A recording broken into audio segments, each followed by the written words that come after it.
നമുക്കെല്ലാവർക്കും അറിയാം, 2004 ഡിസംബർ 7-ാം തീയതി ഉച്ചകഴിഞ്ഞ് 2:30 ഇതുപോലൊരു ആരാധനാ മധ്യയാണ് സമയഘടികാരം നെഞ്ചിൽ ചാർത്തി പ്രത്യക്ഷയായിക്കൊണ്ട് ദുരന്തം ഉണ്ടാകുവാൻ പോകുന്നു, പ്രാർത്ഥിക്കണമെന്ന വലിയ സന്ദേശം കൈമാറിയത്. വിവിധങ്ങളായ ദുരന്ത മുഖങ്ങളിലൂടെ കടന്നു പോകുന്ന ലോകത്തുള്ള എല്ലാ സഹോദരങ്ങളെയും, ഏറെ പ്രത്യേകിച്ച് നമ്മുടെ തന്നെ സംസ്ഥാനമായ കൊച്ചു കേരളത്തെയും അതിൻ്റെ വിവിധങ്ങളായ ദുരന്ത അവസ്ഥകളെയും നമുക്ക് പ്രത്യേകമായിട്ട് ഈ വരാൻ പോകുന്ന ഉടമ്പടി ധ്യാനത്തിൽ അൾത്താരയിൽ ദിവ്യകാരുണ്യനാഥന് മുമ്പിൽ സമർപ്പിച്ച് പ്രാർത്ഥിക്കാം.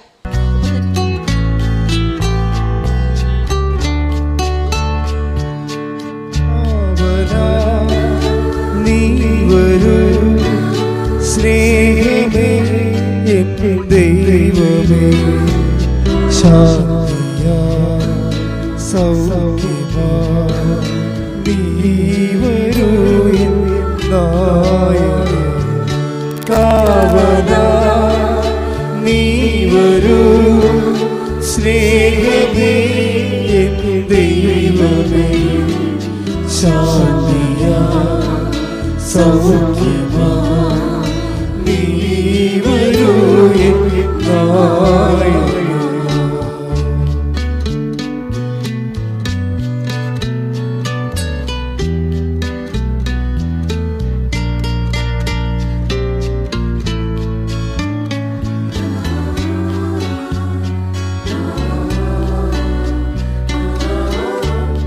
തളരുന്ന നേരത്തിൽ പ്രാണനെ ക്രൂശിതാ നീ മാത്രം ആശ്രയം.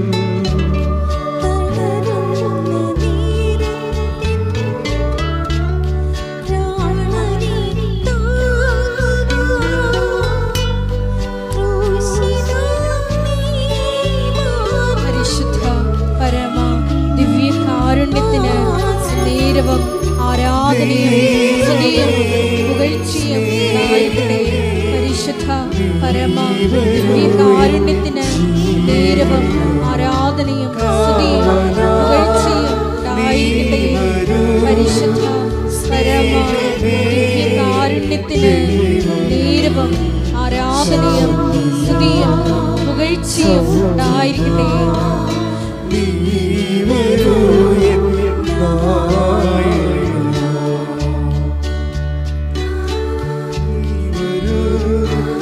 സ്നേഹമേ ദൈവമേ ശാന്തിയാ സൗഖ്യമാ നീ വരൂ നായകനേ. പരിശുദ്ധ പരമദിവ്യകാരുണ്യത്തിന് ആരാധനയും സ്തുതിയും പുകഴ്ചയും ഉണ്ടായിരിക്കട്ടെ. പരിശുദ്ധ പരമദിവ്യകാരുണ്യത്തിന് ആരാധനയും സ്തുതിയും പുകഴ്ചയും ഉണ്ടായിരിക്കട്ടെ. പ്രിയപ്പെട്ടവരെ, കഴിഞ്ഞ ദിവസം രാധമ്മ എന്ന് പറയുന്ന ഒരു മാള് ഹരിപ്പാടെന്ന് ഉള്ളവരാണ്. ഹരിപ്പാട് ഈ രാധമ്മ ഒറ്റ ശ്വാസത്തിൽ ഉടമ്പടിയുടെ 15 അനുഭവങ്ങളെ പങ്കിട്ട് 15 അനുഭവങ്ങൾ ഉടമ്പടിയുടെ. അപ്പോൾ എനിക്ക് ഇടക്കാലം കൊണ്ടൊരു ചെറിയൊരു ആശങ്ക ഉണ്ടായിരുന്നു. അത് ഞാൻ അമ്മയോട് പറഞ്ഞിട്ടുണ്ട്, വേറെ ആരോടും പറഞ്ഞില്ല. ഇപ്പോൾ ഉടമ്പടിയിൽ ഇന്നലെ ഒരു മജിസ്ട്രേറ്റ് സാക്ഷ്യം പറഞ്ഞു. അതുപോലെ തന്നെ IAS വിദ്യാർത്ഥികൾ അവർ പാസ്സായതിനു ശേഷം വന്ന് സാക്ഷ്യം പറയും. IIM സാക്ഷ്യം പറയും. IIT സാക്ഷ്യം പറയും. അപ്പോൾ ഇങ്ങനെയുള്ള വലിയ എഡ്യൂക്കേഷൻ അക്കാഡമിഷ്യൻസൊക്കെ വന്ന് സാക്ഷ്യം പറയുമ്പോൾ എനിക്കൊരു ആശങ്ക ഉണ്ടായിരുന്നു. അതായത് കാലക്രമത്തിൽ ഇത് വലിയ വിദ്യാഭ്യാസമുള്ളവരുടെ വിഷയങ്ങൾ മാത്രം അഡ്രസ്സ് ചെയ്യുന്നൊരു പ്രാർത്ഥനയായിട്ട് പദ്ധതിയായിട്ട് ഇത് മാറുമോ? കാര്യം അതൊരു ക്രിമിലേറെ വരത്തുള്ളൂ. ഒരു സമൂഹത്തിൽ 5% അക്കാഡമിഷ്യൻസ് വരത്തുള്ളൂ. ബാക്കി ഒരു 70% പ്രാദേശിക ജീവിതക്കാരും, ഇപ്പം ജീവിതം തന്നെ മറിയല്ലേ, വിദേശ ജീവിതക്കാരും പ്രാദേശിക ജീവിതക്കാരും അതിപ്രാദേശിക ജീവിതക്കാരുണ്ട്. വാർഡ് ജീവിതക്കാർ, പഞ്ചായത്ത് വാർഡിൽ നിന്ന് അവർ പുറത്ത് പോകത്തില്ല. ആ വാർഡിൽ ജനിച്ച് വാർഡിൽ ജീവിച്ച് വാർഡിൽ മരിച്ചു പോകും. അതാണ് നമ്മുടെ സാധാരണ മനുഷ്യർ. ഈ വാർഡിൽ ജനിച്ച് ജീവിച്ച് പോകുന്ന ആൾക്കാരുണ്ട്. അപ്പോൾ ഈ ഞാൻ പണ്ട് ഒക്കെ അഡ്രസ്സ് ചെയ്തിരുന്നതെല്ലാം അത്തരം ആൾക്കാരെയായിരുന്നു. കാര്യം അവരുടെ ജീവിതത്തിൽ അവരുടെ ഒരു വേർപ്പിലും വേദനയിലും അവർക്ക് ഒരു കൈത്താങ്ങി, ഒരു കൈ പിടിച്ച് കൊടുക്കുക, നീ വിളിച്ചപേക്ഷിക്കുന്ന ദൈവം നിൻ്റെ കൂടെ തന്നെ ഉണ്ട് എന്ന് മനസ്സിലാക്കി കൊടുക്കുക. അപ്പോഴങ്ങനെ വന്നപ്പോഴെന്താ സംഭവിച്ചെന്ന് വെച്ച് കഴിഞ്ഞാൽ, ഇൻ്റലക്ച്വൽസും എഡ്യൂക്കേഷണലിസ്റ്റും അക്കാഡമിഷ്യൻസും അഡ്രസ്സ് ചെയ്യാൻ പറ്റാത്ത ഒരു കാലം ഉണ്ടായിരുന്നു. ഉടമ്പടി വന്നപ്പോൾ ഉടമ്പടി ഒരു ടെക്നിക്കൽ പ്രെയർ ആയത് കാരണം വളരെ ശാസ്ത്രീയമായിട്ട് അതിൻ്റെ ആന്തരികമായ അതിൻ്റെ ചേരുവകൾ ഫോർമുലയൊക്കെ മനസ്സിലാക്കി ഷാർപ്പ് ഷൂട്ട് ചെയ്താൽ അപ്പോൾ തന്നെ ഷോട്ട് ഡൗൺ ആകും അത്. അപ്പം അതുകൊണ്ട് ഈസിയാണ്. കാര്യം ഈസിയാണെന്ന് വെച്ച് കഴിഞ്ഞാൽ ഇന്നത് ചെയ്താൽ ഇന്ന ഫലമെന്നുണ്ട്. അല്ലാതെ ഒരു പ്രാർത്ഥനാ ജീവിതത്തിലുള്ള ഒരു ഹൈപ്പോത്തറ്റിക്കൽ സിറ്റുവേഷൻസ് ഉടമ്പടി വളരെ തന്ത്രപൂർവ്വം എലിമിനേറ്റ് ചെയ്യുന്നുണ്ട്. അപ്പോൾ പ്രാർത്ഥിക്കുന്ന ആൾക്കാരുടെ ഒരു ഇത് പ്രെയർഫുൾ അതായത് പബ്ലിക് പ്രാർത്ഥിക്കുന്ന പൊതുജനത്തെ സംബന്ധിച്ചിടത്തോളം അവർക്കുണ്ടാകുന്ന ഒരു കൺഫർട്ടേഷൻ, അവരുടെ അംബിഗ്വിറ്റി ഉണ്ട് അവർക്ക്. എന്ന് വെച്ചാൽ ഒരു എന്താണ്, ദൈവം കേൾക്കുമായിരിക്കും, കേട്ടാൽ കൊള്ളാം എന്നുള്ള രീതിയിൽ അവർക്കൊരു ഉറപ്പില്ല. കാര്യം അവർ ചില സമയത്ത് അവർക്ക് ഞങ്ങൾ വിശ്വസിക്കുന്ന വിഷയത്തിൽ ഈ രീതിയിൽ പ്രാർത്ഥിച്ചാൽ ദൈവം കേൾക്കുമോ, അല്ലെങ്കിൽ ഈ ഒരു സമയത്ത് എങ്ങനെയാണ് പ്രാർത്ഥിക്കേണ്ടത്, ഇങ്ങനെ പ്രാർത്ഥിച്ചാൽ മതിയോ, അതൊരു ആധ്യാത്മിക ആശങ്കകളാണ്. ഇപ്പം ഞാൻ ഈ വർഷങ്ങൾ 10-21 ലക്ഷത്തോളം ആൾക്കാർ നേരിട്ട് അവരുടെ സങ്കടങ്ങളൊക്കെ കഴിഞ്ഞ 10-35 വർഷമായിട്ട് കേട്ടപ്പോൾ പൊതുജനത്തിൻ്റെ ആധ്യാത്മിക ആശങ്കകളെക്കുറിച്ച് എനിക്ക് ഏകദേശം ധാരണയുണ്ട്. അപ്പോൾ ആൾക്കാരുടെ ബേസിക് ആശങ്ക എന്ന് പറയുന്നത് ഈ വിഷയത്തിൽ എങ്ങനെയാണ് പ്രാർത്ഥിക്കേണ്ടത്, ഇങ്ങനെ പ്രാർത്ഥിച്ചാൽ ദൈവം കേൾക്കുമോ. അപ്പം ഞാൻ പഠിക്കേണ്ട കാലത്ത് ഒരു കുഞ്ഞമ്മ ചേച്ചി എന്ന് പറഞ്ഞ ചേച്ചിയുണ്ട്. അവർക്ക് 4 മക്കളുണ്ട്. അവരിങ്ങനെ ഈ പണ്ടത്തെ രീതി അനുസരിച്ച് തലയിൽ കൂടി ഒരു വളയം പോലെ ഇട്ടിട്ട് ഈ നൂരിങ്ങനെ നൂറ്റ് വലയ്ക്ക് കെട്ടാൻ കൊടുത്ത് ജീവിക്കുന്ന സാധാരണ ഒരു അമ്മച്ചിയാണ്. അപ്പോൾ അമ്മച്ചിയുടെ കാര്യങ്ങളൊക്കെ ഞാൻ 9ാം ക്ലാസ്സിൽ പഠിക്കുകയാണ്. അമ്മച്ചിയുടെ വിഷയങ്ങളൊക്കെ ഓരോ കാര്യങ്ങളൊക്കെ അവിടെ കയറി പിരിക്കുന്ന സ്ഥലത്തൊക്കെ ഇരുന്ന് പറയും. ഞാൻ ഇടയ്ക്ക് അവിടെ പോയി ഇരിക്കും, നാട്ടുകാർ അയൽവാസികളെ. അപ്പോൾ അവർ പറയണതൊക്കെ ഞാൻ കേട്ടിട്ടുണ്ട്. അതിനകത്ത് കുഞ്ഞുമ്മ ചേച്ചി പ്രാവശ്യം അവരുടെ പ്രാർത്ഥനകൾക്കൊന്നും ഉത്തരം കിട്ടത്തില്ല. കുഞ്ഞുമ്മ ചേച്ചി പറയുവേ, ലോകത്ത് മുഴുവനും മനുഷ്യരല്ലേ, ഇതെല്ലാവരുടെയും പ്രാർത്ഥന കേൾക്കാൻ ദൈവത്തിന് പറ്റുക. അതാണ് പ്രശ്നം. ഇപ്പം മനുഷ്യന്മാരിങ്ങനെ ദൈവത്തിന് മനുഷ്യന്മാർ കേൾക്കുന്ന പോലെ ലോകം മുഴുവൻ മനുഷ്യരല്ലേ, അവിടെയൊക്കെ എല്ലാവരുടെയും പ്രാർത്ഥന കേൾക്കാൻ ദൈവത്തിന് പറ്റുമോ. അപ്പോൾ ദൈവത്തെക്കുറിച്ചുള്ള അവരുടെ ഒരു പ്രാദേശിക ജ്ഞാനമാണത്. അത് പക്ഷേ അങ്ങനെയുള്ള ജ്ഞാനമുള്ള ഒത്തിരി പേരുണ്ട്. നമ്മുടെ വിഷയം മാത്രമല്ല ദൈവത്തിന് അങ്ങനെ ചിന്തിക്കുന്ന ആൾക്കാരുണ്ട്. അപ്പോൾ വ്യത്യസ്തമായ അവരുടെ ഒരു ആധ്യാത്മിക ജ്ഞാനത്തിൻ്റെ ആ ഒരു പരിസരത്ത് നിന്നുകൊണ്ടാണ് അവരുടെ പ്രെയറിൽ ലോഞ്ച് ചെയ്യണത്. അപ്പോൾ അത്രയും തന്നെ ആ പ്രെയറിന് തുടങ്ങുമ്പോൾ തന്നെ അതിൻ്റെ അകത്ത് സംശയത്തിൻ്റെ കുമളമുള്ളത് കാരണം അത് വർക്കൗട്ട് ചെയ്യത്തില്ല. പക്ഷേ ഉടമ്പടിയിലേക്ക് വരുമ്പോൾ ഇങ്ങനെയുള്ള ഒരു കോമൺ പീപ്പിളായാലും ശരി, കുറച്ച് എക്സ്ട്രാ ഓർഡിനറി ആയിട്ടുള്ള പീപ്പിളായാലും ശരി, ഉടമ്പടിയുടെ ക്ലാസ്സുകൾ കേട്ട് ജനങ്ങളുടെ സാക്ഷ്യങ്ങൾ കേട്ട് അച്ഛൻ്റെ ഉടമ്പടി ധ്യാനമൊക്കെ കേട്ട് കഴിയുമ്പോൾ അവർക്ക് മനസ്സിലാകുന്നൊരു സത്യമുണ്ട്. ഇതൊരു സയൻറ്റിഫിക്കലി പ്രൂവൺ പ്രെയറാണ്.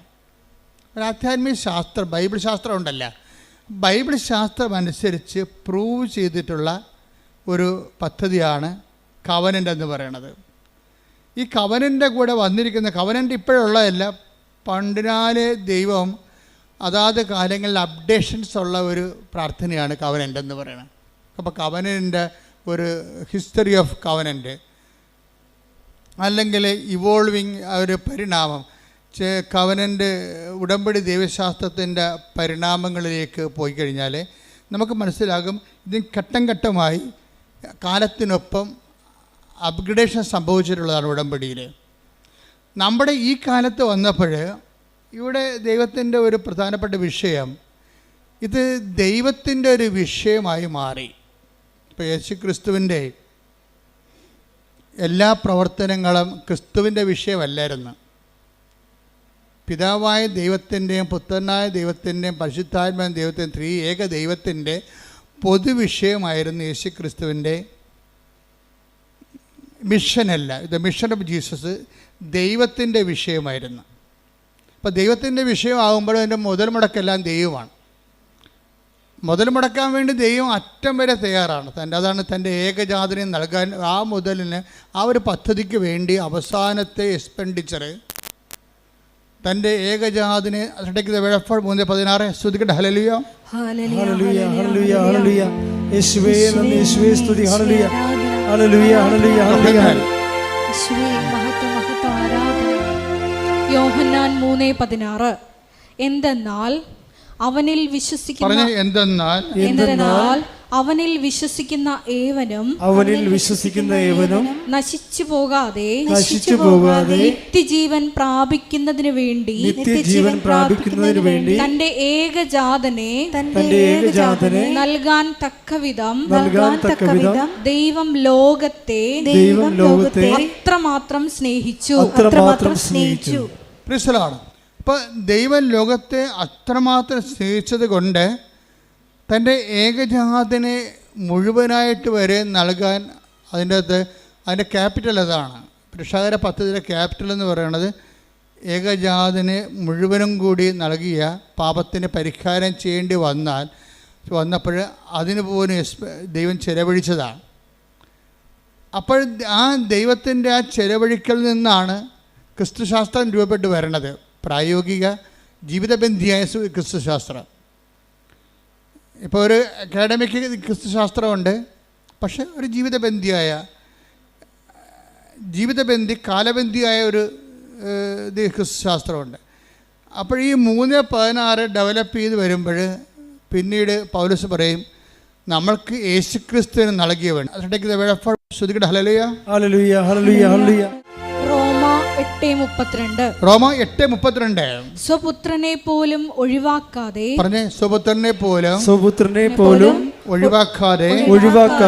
നമുക്കെല്ലാവർക്കും വേണ്ടി അവനെ ഏൽപ്പിച്ചു തന്നവൻ അവനോട് കൂടെ സമസ്തവും നമുക്ക് ദാനമായി നൽകാതിരിക്കുമോ? അവിടെ അതിൻ്റെ ഒത്തിരി വാക്കുകൾ ദൈവത്തിൻ്റെ തനത് മൈൻഡ് വെളിപ്പെടുത്തുന്നുണ്ട്.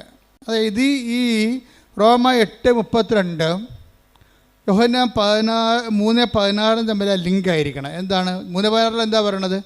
തൻ്റെ ഏകജാതനെ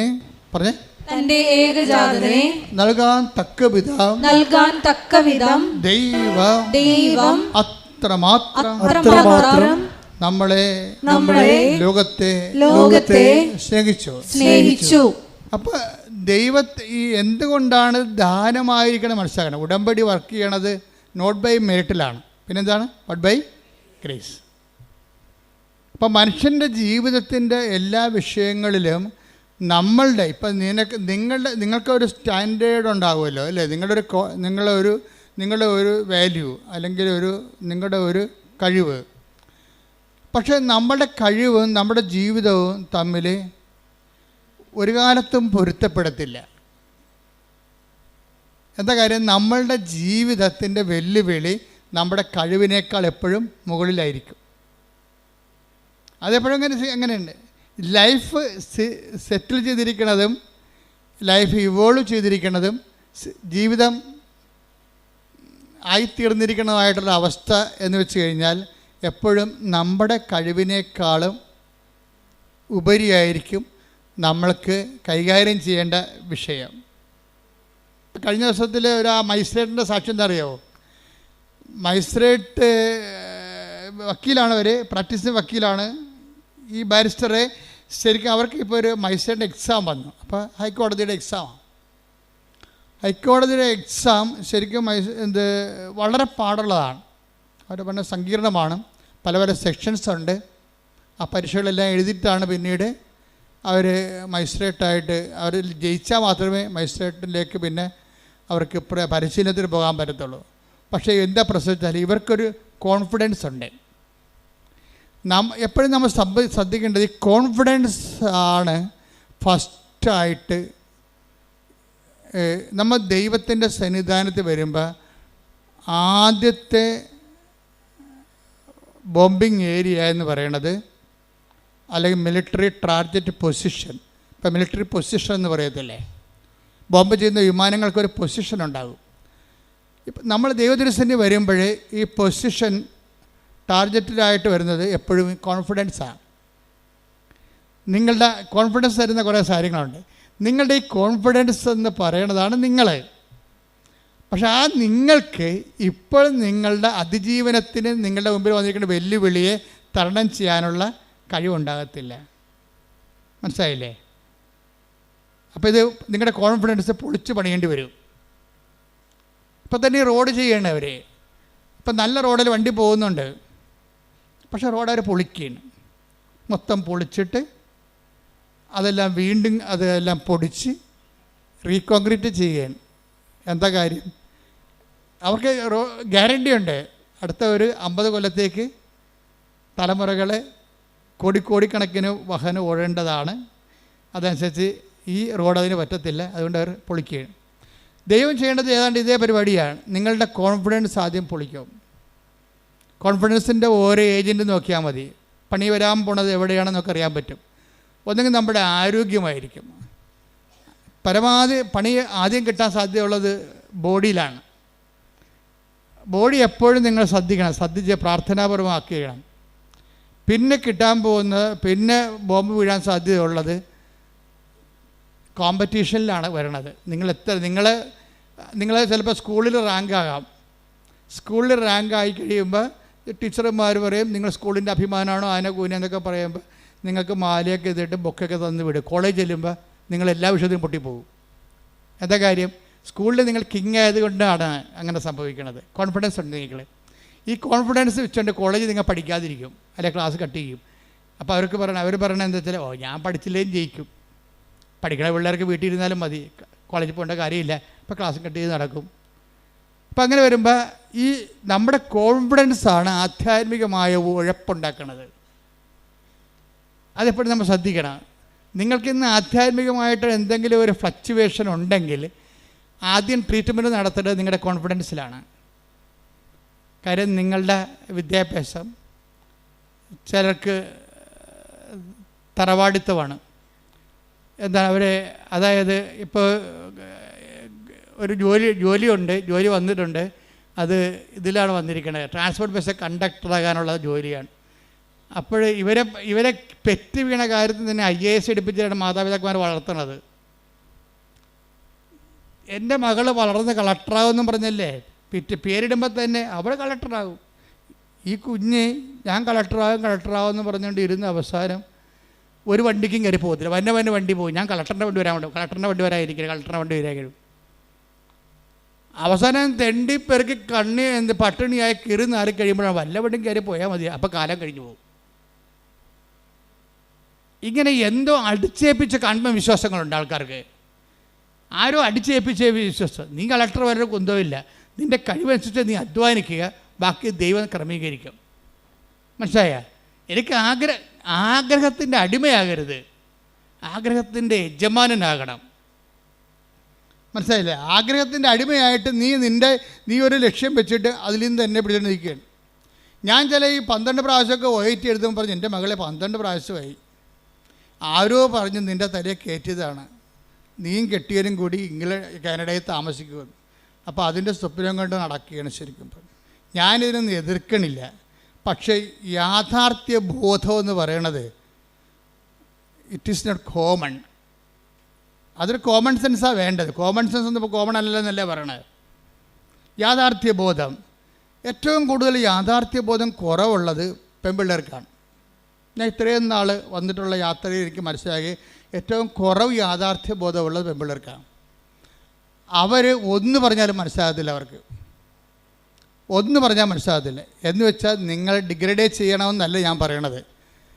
നമുക്ക് നിങ്ങളെ ഒരു സാമാന്യ ബുദ്ധി ഈ വിഷയത്തിൽ കാണിക്കണം. കലിബർ, കടന്നു വന്നിട്ടുള്ള മാർഗങ്ങൾ, അല്ലാതെ ഓരോരുത്തരും പോയി അവരെപ്പോലെ ആകാൻ വേണ്ടി തവള ആനയെപ്പോലെ വീർപ്പിക്കാൻ നിൽക്കരുത്. കാര്യം തവള വീർത്താലും ആന വീർത്താലും കുറച്ച് കഴിയുമ്പോൾ ഇതെല്ലാം ചത്തി പിരിഞ്ഞ് മണ്ണോടായി തീരും.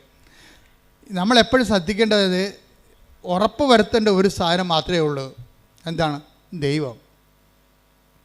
നിന്നോട് കൂടെയുള്ള ദൈവത്തിൻ്റെ സാന്നിധ്യമാണ് നീ ഉറപ്പ് വരുത്തേണ്ടത്. ഇപ്പം നീ എന്താ ചെയ്യണമെന്നറിയാവോ?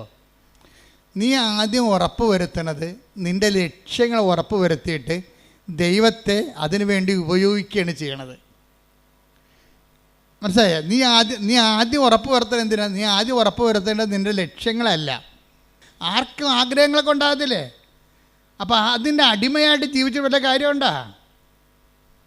അതിൻ്റെ യജമാനനായിരിക്കണം. ആ യജമാനനാകുമ്പോൾ എങ്ങനെയാകണത്? ദൈവം ആഗ്രഹിക്കുന്ന വഴികളിലേക്ക് ഞാൻ പോകും. കർത്താവിൻ്റെ മുമ്പിൽ തുറന്നു വെക്കണം. കർത്താവേ, എനിക്കൊന്ന് ഭക്ഷണം കഴിക്കണം, നീ എനിക്ക് തന്നൊരു മാന്യതയിൽ ഇവിടെ ജീവിക്കണം. മാന്യമായ ജീവിതം, അത് നമുക്ക് ദൈവത്തോട് ന്യായമായിട്ട് ചോദിക്കാവുന്ന കാര്യമാണ്. എന്താണ് മാന്യമായ ജീവിതം? മാന്യതയെന്ന് പറഞ്ഞ സമയത്ത് ബൈബിൾ ഒത്തിരി പ്രാവശ്യം ഉപയോഗിക്കുന്ന വാക്കാണ്. അവയവങ്ങൾക്ക് പോലും മാന്യതയെന്നൊക്കെ പറഞ്ഞ് ബൈബിൾ ഉപയോഗിക്കുന്നുണ്ട്. അപ്പോൾ ദൈവത്തോട് നമുക്ക് ചോദിക്കാം, മാന്യമായ ജീവിതം, എനിക്കൊരു മാന്യമായ ജീവിതം തരണം. അല്ലാതെ നീ എന്ത് ചെയ്യണമെന്ന് ദൈവത്തിൻ്റെ ഒരു സംഭവം ഇട്ടിട്ട് വരച്ച് അമ്മട്ടിക്ക് കർത്താവ് എന്ന് പറഞ്ഞുകൊണ്ടിരിക്കുക. അതല്ല ഉടമ്പടി എന്ന് പറയണത്. ഉടമ്പടി നിനക്ക് ന്യായമായി ചോദിക്കാവുന്ന എന്താണ്? മാന്യമായ ജീവിതം. അത് ചോദിക്കാം. അത് കർത്താവായിട്ട് കിട്ടിയിരിക്കും. എന്താ കാര്യം എന്നറിയാമോ? അതിന് പ്രൊവിഷനുണ്ട്. എന്താ കാര്യം? ദൈവത്തിൻ്റെ സൃഷ്ടികളിൽ ഏറ്റവും നല്ലവണ്ണം മാന്യതയുള്ളത് മനുഷ്യനെയാണ്. അതുകൊണ്ടാണ് മാന്യമായ ജീവിതം നമുക്ക് അവകാശമായിരിക്കുന്നത്. അത് നമ്മുടെ അവകാശമാണ്. ഇപ്പം നമുക്ക് ഇപ്പോൾ ഒരു കുഴിയാന എന്ന് പറഞ്ഞു കഴിഞ്ഞാൽ അതിനെന്താണ്? കുഴിയാന സാധനമില്ലേ, കണ്ടിട്ടുണ്ടോ? അപ്പം അത് പോകുമ്പോൾ അതിനെ ഉറുമ്പിട്ട് കൊടുക്കുമ്പോൾ അതുടനെ അതിനെ അടിച്ച് മണ്ണ് തെറിപ്പിച്ചിട്ട് അതിനെ അതിന് കുഴിയിലാണ് താമസിക്കണത്, അല്ലേ? കുഞ്ഞു കുഴിയിലാണ് താമസിക്കുന്നത്. പക്ഷേ ആന താമസിക്കുന്നത് എവിടെയാണ്? കൊട്ടിലാണ് താമസിക്കുന്നത്. അപ്പോൾ കുഴിയും കൊട്ടിലും തമ്മിൽ വ്യത്യാസമില്ലേ? അപ്പം ആനക്കൊരു മാന്യതയുണ്ട്, അതുകൊണ്ടാണ് കൊട്ടിൽ വരണത്. കുഴിയാനക്കയുടെ മാന്യതേനെ കുഴി താമസിക്കണം. ഇതുപോലെ തന്നെയാണ് വല്ല പാമ്പ്, അതുപോലെ തന്നെ ഉള്ള ജീവികളൊക്കെ ചിലതൊക്കെ അളയെ താമസിക്കും. ഇപ്പം മനുഷ്യൻ താമസിക്കുന്ന ആടാണെങ്കിൽ അളയിലല്ല ആലയിലാണ് താമസിക്കുന്നത്. അതിന് വ്യത്യാസം കണ്ട? ആടിന് ആല, അതുപോലെ തന്നെ ആനയ്ക്ക് കൊട്ടിൽ, രാജാവാണെങ്കിൽ കൊട്ടാരത്തിൽ താമസിക്കും. മാന്യത മാറി. ഇതുപോലെ മനുഷ്യൻ എന്തുകൊണ്ടാണ് വീട്ടിൽ താമസിക്കുന്നത്? മനുഷ്യൻ്റെ വീടാണ്, ഭവനം. ഒത്തിരിയേറെ ആന്തരികമായ അർത്ഥങ്ങളുള്ളതാണ് ഭവനം. അവിടെ എന്തുകൊണ്ടാണ് താമസിക്കുന്നത് വെച്ച് കഴിഞ്ഞാൽ അവൻ ദൈവത്തിൻ്റെ ഛായയിൽ സൃഷ്ടിക്കപ്പെട്ടത് കൊണ്ടാണ്. അതാണ് മാന്യത എന്ന് പറയുന്നത്. അപ്പോൾ ആദ്യമേ തന്നെ ദൈവം നമ്മുടെ മാന്യത ഫിക്സ് ചെയ്യുന്നുണ്ട്. എന്ന് വെച്ചാൽ നമ്മുടെ എല്ലാ അവകാശങ്ങളും ഫിക്സ് ചെയ്യുകയാണ്. നമ്മുടെ എല്ലാ അവകാശങ്ങളും, ഈ ജീവിതത്തിനും വരാൻ പോണ ജീവിതത്തിനും വേണ്ടിയുള്ള എല്ലാ റൈറ്റുകളും കോൺസ്റ്റിറ്റ്യൂഷണലൈസ് ചെയ്തിരിക്കുകയാണ്.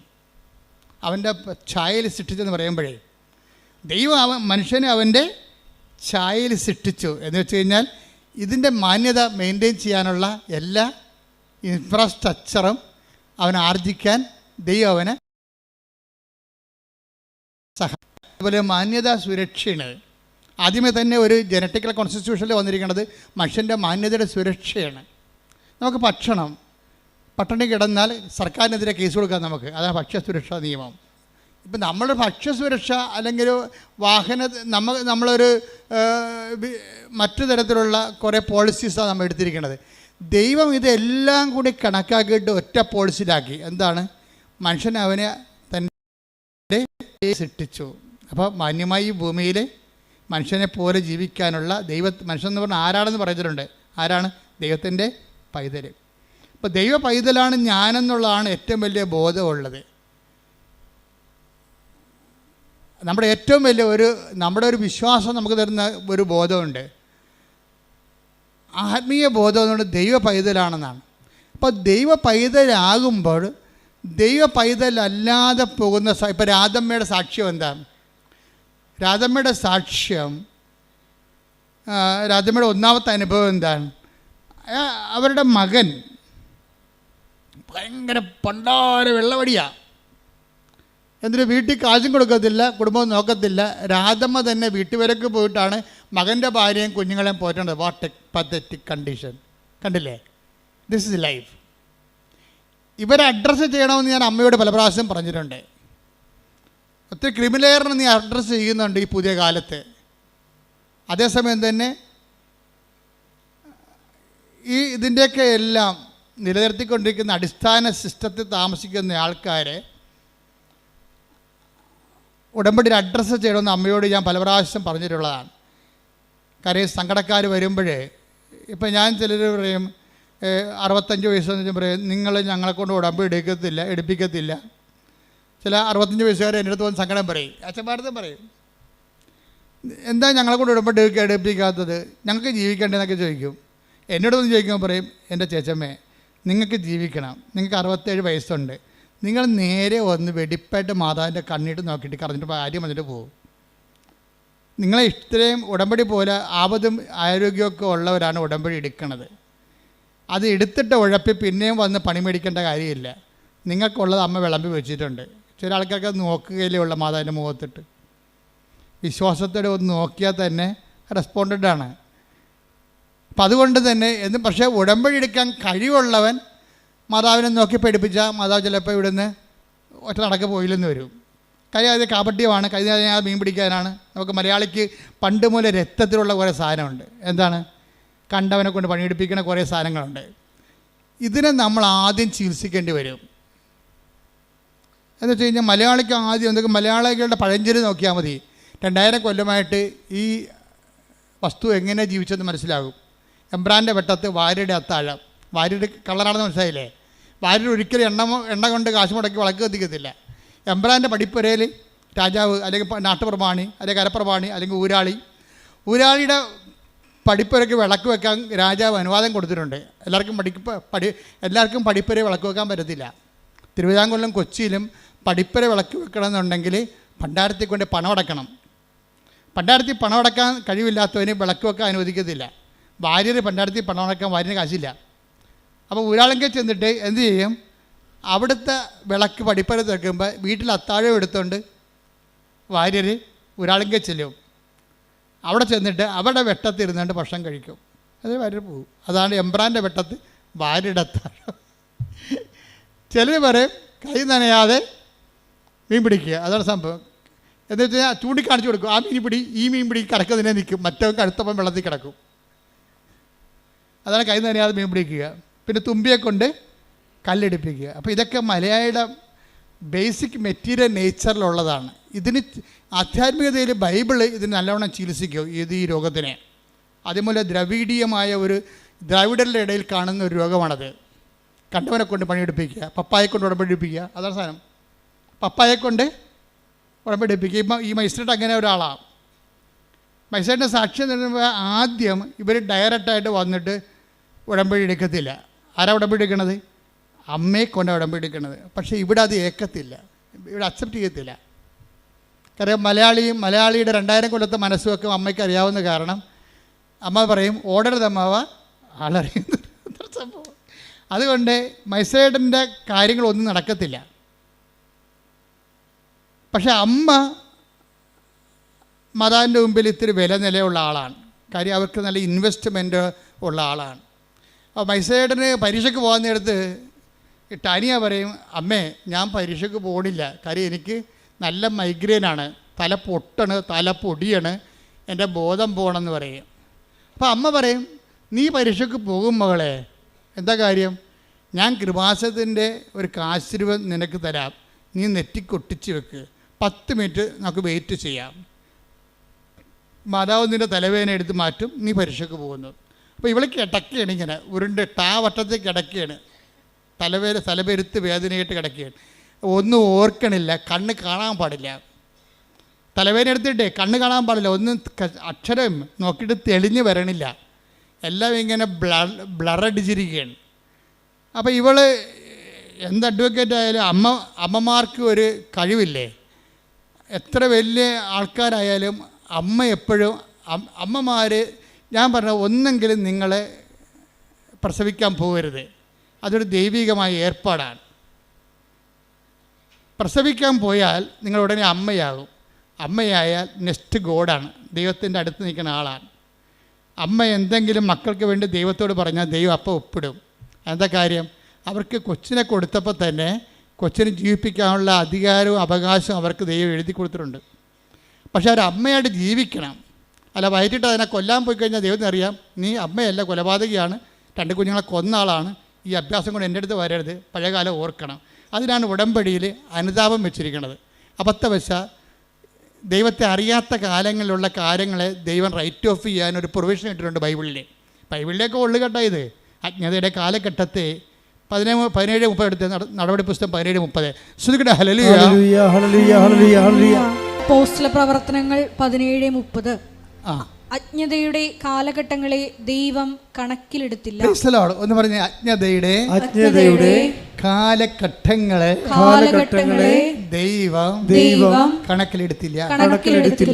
എന്നാൽ ഇപ്പോൾ എല്ലായിടത്തുമുള്ള സകല ജനങ്ങളും പശ്ചാത്തപിക്കണമെന്ന് അവിടുന്ന് ആജ്ഞാപിക്കുന്നു.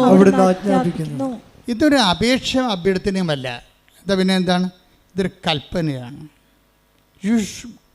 U should act according to by no means. എന്തിനാ കൽപ്പന കൊടുക്കുന്നതിൻ്റെ കാരണം എന്താണ്? എല്ലാ മനുഷ്യരും രക്ഷപ്പെടണമെന്നും ആരും നശിച്ചു പോകാതിരിക്കാൻ ദൈവം ആഗ്രഹിക്കുന്നത് കൊണ്ടാണ്. കൽപ്പനകളുടെ ഉള്ളിൽ ശരിക്കും പറഞ്ഞാൽ ശാസനയല്ല ഉള്ളത്, മറിച്ച് കരുണയാണുള്ളത്. എന്താ കാര്യം? എല്ലാവരും രക്ഷപ്പെടണമെന്നും സത്യമാർഗം സ്വീകരിക്കണമെന്നും, ടേക്ക് ദ ബെഡ് കൂടെ, എല്ലാവരും രക്ഷപ്പെടണമെന്നും സത്യമാർഗം സ്വീകരിക്കണമെന്ന്. ശ്രദ്ധിക്കട്ടെ ഹല്ലേലൂയ ഹല്ലേലൂയ ഹല്ലേലൂയ. 1 തിമോത്തി 2:4 എല്ലാവരും രക്ഷിക്കപ്പെടണമെന്നും എല്ലാവരും രക്ഷിക്കപ്പെടണമെന്നും സത്യം അറിയണമെന്നും ആണ് അവിടുന്ന് ആഗ്രഹിക്കുന്നത്. എന്തെന്നാൽ ഒരു ദൈവമേയുള്ളൂ, ദൈവത്തിനും മനുഷ്യർക്കും മധ്യസ്ഥനായി ഒരുവനേയുള്ളൂ, മനുഷ്യനായ യേശുക്രിസ്തു. അപ്പോൾ ഇത് അതായത് ആരും നശിച്ചു പോകാതിരിക്കാനും എല്ലാവരും രക്ഷപ്പെടാനും സത്യമാർഗം സ്വീകരിക്കാനും വേണ്ടിയാണ് ഈ കൽപ്പന ദൈവം കൊടുത്തിരിക്കുന്നത്. അപ്പോൾ കൽപ്പനയുടെ അകത്തെല്ലാം രക്ഷയെ വെച്ചിട്ടാണ് കൊടുത്തിരിക്കുന്നത്. അല്ല നിങ്ങൾ മാതാപിതാക്കന്മാരെ ബഹുമാനിക്കുന്നു, അല്ല വ്യഭിചാരം ചെയ്യുന്നില്ല, അല്ലെ കള്ളസാക്ഷ്യം പറയുന്നില്ല, അല്ലെ കർത്താവിൻ്റെ ദിവസം ആചരിക്കുന്നു, അതിൽ തന്നെ ഒരു ലക്ഷ്യവുമില്ല. അതിനകത്തുള്ള ദൈവിക ലക്ഷ്യം എല്ലാവരും രക്ഷപ്പെടണമെന്നുള്ള ദൈവത്തിൻ്റെ ആഗ്രഹമാണ്. അതാണ് വിഷയം. എല്ലാവരും. അപ്പോൾ കൽപ്പന ആർക്ക് വേണ്ടിയുള്ളതാണ്? ക്രിസ്ത്യാനിക്ക് വേണ്ടി മാത്രമുള്ളതല്ല. അതാണ് വിഷയം. അതാ 1 തിമോത്തി 2:4 പറയണത്, എല്ലാവരും രക്ഷപ്പെടണമെന്നും സത്യമാർഗം സ്വീകരിക്കണമെന്നും. കർത്താവിൻ്റെ വചനങ്ങളിലെ വിശ്വസിച്ച് ജീവിച്ച് കഴിയുമ്പോൾ എന്താണ് നിത്യതയിലേക്കുള്ള മാർഗം ഉറപ്പുവരുത്തും. ഇപ്പോൾ എല്ലാവരും ഉടമ്പിക്കാർ എല്ലാവരും എന്താണ് സംസാരിക്കണത്? നിത്യതയെക്കുറിച്ചാണ് സംസാരിക്കണത്. അല്ലാതെ അവർ IELTS എന്നൊക്കെ പറയും, പറമ്പ് വിറ്റെന്ന് പറയും, ജപ്തി നടപടി ഒഴിവായെന്ന് പറയും, ജോലി കിട്ടിയെന്ന് പറയും. ഇപ്പം മിഥുൻ്റെ കാര്യം തന്നെ, ഒരു മിഥുൻ്റെ സാക്ഷ്യം ഉണ്ടായിരുന്നു ഈ ദിവസം. മിഥുൻ്റെ സാക്ഷ്യം, മിഥുൻ്റെ ഒരു വിഷയം, നിങ്ങളെപ്പോലെ തന്നെ മിഥു ഇവിടെ വന്ന് അപ്പൻ ഉടമ്പടി എടുത്ത്, അതാണ് ഞാൻ പറഞ്ഞത്, തുമ്പിയെ കൊണ്ട് കല്ലടിപ്പിക്കുക, എബ്രാൻ്റെ വെട്ടത്ത് വാരത്താഴ്, അപ്പനെ കൊണ്ട് ഉടമ്പടിപ്പിച്ചിട്ട് അവൻ കാറിലിരുന്നെന്നാണ് പറയണത്. മനസ്സിലായില്ലേ? അപ്പോൾ ഇവിടെ വന്ന് കുറച്ച് നേരം ഇങ്ങനെ ഇരുന്ന് വെച്ചാൽ കുറച്ച് ബോറടിച്ച് വിളിക്കുക. ഇവിടുത്തെ ഈ മുത്തുക്കൊടയും അതുപോലെ തന്നെ പ്രദക്ഷിണവും ഇവിടുത്തെ പ്രാർത്ഥനയും സാക്ഷിയൊക്കെ കേട്ടിട്ട് പുള്ളി ഇത് എനിക്ക് പറഞ്ഞിട്ടുള്ളതല്ല എന്ന് പറഞ്ഞുകൊണ്ട് അവിടെ ഇരുന്ന് കുറച്ച് നേരം. ആദ്യത്തെ സ്റ്റെപ്പ് അങ്ങനെയാണ്, എനിക്ക് പറഞ്ഞിട്ടുള്ളതല്ല ഇത്, നമുക്ക് പറ്റത്തില്ല, നമുക്ക് പറഞ്ഞിട്ടുള്ളതല്ല എന്ന് പറഞ്ഞു അവിടെ ഇരുന്ന്. അപ്പോൾ തന്നെ ഇവൻ എഴുന്നേറ്റ് പോയി കാറിലിരുന്നിട്ട് അവൻ സിനിമ കണ്ട്. പോരെ, ഉടമ്പടി കാണാൻ അപ്പനെ കൊണ്ട് ഉടമ്പടിപ്പിക്കാൻ വന്നവൻ സിനിമ കണ്ട്. എന്താ കാര്യം? അവന് നല്ല കോൺഫിഡൻസ് ആയിരുന്നു, അപ്പന് വരെ തീറ്റി കൊടുക്കുന്നത് അവനാണെന്ന്. അവൻ്റെ പ്രശ്നം തന്നെ. മിഥുൻ്റെ പ്രശ്നം എന്താണ്? മിഥു എന്തുകൊണ്ടാണ് ഇവിടെ വന്നിട്ട് 10 മിനിറ്റ് ഇതെല്ലാം നോക്കിയിരുന്നിട്ട് നേരെ കാറിൽ പോയിരുന്ന് TV കണ്ട എന്താണ്? അപ്പനും അമ്മയ്ക്കും പെങ്ങൾക്കും എല്ലാം ഭക്ഷണം കൊടുക്കുന്ന ആരാണ്?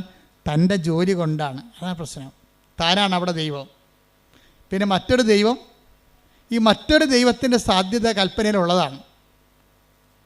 മറ്റൊരു ദൈവം മിക്കവാറും നമ്മൾ തന്നെയായിരിക്കും.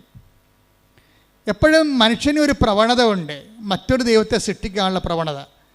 ഞാൻ ബുദ്ധിസം പഠിക്കുന്ന ആളാണ്. ബുദ്ധിസം പഠിച്ച് കഴിഞ്ഞ ദിവസങ്ങളിൽ പോയി ഒരു സാറുമായിട്ട് ബുദ്ധിസത്തെക്കുറിച്ച് സംസാരിച്ചു. ഇപ്പം ഞാൻ പറഞ്ഞ് ബുദ്ധനും അവസാനം എത്തിയത് താൻ ദൈവമാണെന്ന് പറഞ്ഞുകൊണ്ടാണല്ല. ബുദ്ധനിൽ ദൈവവിശ്വാസം ഇല്ലാത്ത ആളാണ്, റാഷണലായിട്ട് ചിന്തിക്കുന്ന ആളാണ്. പക്ഷേ മരിക്കാൻ നേരത്ത് പറഞ്ഞു, എൻ്റെ ദഹിപ്പിച്ച പൊടി എടുത്ത് നിങ്ങൾ ഒരു തൂണുണ്ടാക്കി വെക്കണം. ആ സ്തൂപം കാണുമ്പോൾ നിർവ്വാണത്തെക്കുറിച്ച് ആഗ്രഹിക്കുന്ന എല്ലാവരും ആനന്ദമുണ്ടാകും. അതാണ് അല്ലയോ ആനന്ദം എന്ന് പറഞ്ഞു തുടങ്ങുന്ന അപ്പം മനുഷ്യനെ അന്വേഷിച്ച് അവസാനം എത്തണം എവിടെയാണ്? അവനാണ് ദൈവം എന്നാണ്. അതാണ് അഹംബ്രഹ്മാസി, ഞാനാണ് ദൈവം. പോരെ, മനുഷ്യന് മറ്റൊരു ദൈവത്തെ സൃഷ്ടിക്കാനുള്ള ഒരു മാനുഷിക പ്രവണത എന്നും ഉണ്ടാകും. ഇതിനെ അഡ്രസ്സ് ചെയ്തുകൊണ്ടാണ് ബൈബിൾ കൽപ്പന ഇറക്കിയിരിക്കുന്നത്. കാര്യം എന്താണ്? നീ തന്നെ ദൈവമാണെങ്കിൽ പിന്നെ യാത്ര അവസാനിപ്പിക്കാവില്ല, നിത്യത അവസാനിപ്പിക്കാവില്ല. നിത്യതയെ മൂടിക്കെട്ടിക്കൊണ്ട് നിന്നെ തന്നെ ദൈവമാക്കി ആത്മീയ അന്വേഷണത്തെ നിന്നിലേക്ക് തിരിച്ചുവിടും. വഴി യൂട്ടേൺ അടുപ്പിക്കും. ബൈബിൾ യൂട്ടേൺ അടുപ്പിക്കത്തില്ല. ബൈബിൾ പറയും നേരെ നീണ്ടു കിടക്കുകയാണ് വഴി, ദൈവത്തിലേക്ക് നടക്കാൻ പറയും. പുറപ്പാട് 23 ശ്രുതികട്ടെ. ഹല്ലേലൂയ, ഹല്ലേലൂയ, ഹല്ലേലൂയ, ഹല്ലേലൂയ. 23 ഞാനല്ലാതെ വേറെ ദേവന്മാർ നിനക്കുണ്ടാകരുത്. Praise the Lord. അപ്പം മിഥുനിലെ ഒരു മറ്റൊരു ദൈവം രൂപപ്പെട്ട് വരികയാണ്. അവൻ്റെ വിദ്യാഭ്യാസം, അവൻ്റെ ജോലി, അവൻ്റെ ശമ്പളം ഇവനെ മറ്റൊരു ദൈവമായിട്ട് മാറ്റും. This is our confidence. ഈ കോൺഫിഡൻസ് എപ്പോഴും ഒരു മിലിറ്ററി പൊസിഷനായിരിക്കും, ടാർഗറ്റ് ചെയ്യാൻ സാധ്യതയുള്ള സ്ഥലം. മിലിറ്ററി ടാർഗറ്റ് സ്ഥലമാണത്. അത് ഞാൻ ആദ്യം ടാർഗറ്റിനെ കുറിച്ച് പറഞ്ഞത്. നമ്മുടെ കോൺഫിഡൻസ് എവിടെയോ അവിടെയായിരിക്കും ബോംബ് വീഴാൻ സാധ്യത. ക്രിസ്തു എന്താ പറഞ്ഞത്? നിൻ്റെ ഹൃദയം എവിടെയോ അവിടെയായിരിക്കും നിൻ്റെ നിക്ഷേപം. ഇതുപോലെ തന്നെ അതിൻ്റെ അതിൻ്റെ വ്യാഖ്യാനമാണ്, നിൻ്റെ ആത്മവിശ്വാസം എവിടെയോ അവിടെയായിരിക്കും നിൻ്റെ ആത്മനാശം. ശ്രുതികട്ടെ. ഹല്ലേലൂയ, ഹല്ലേലൂയ, ഹല്ലേലൂയ, ഹല്ലേലൂയ. ക്രിസ്തുവിനെ മാത്രം ലക്ഷ്യം വെച്ച് മുന്നേറുവാൻ ഈ ആരാധനയിലൂടെ ഞങ്ങളെ അഭിഷേകം ചെയ്യണം. ഹല്ലേലൂയ, മഹത്വം, മഹത്വം. തളരല്ലേ നെഞ്ചൊന്നു നീരിടല്ലേ, നിന്നെ കാണാൻ നിന്നെ കേൾക്കാൻ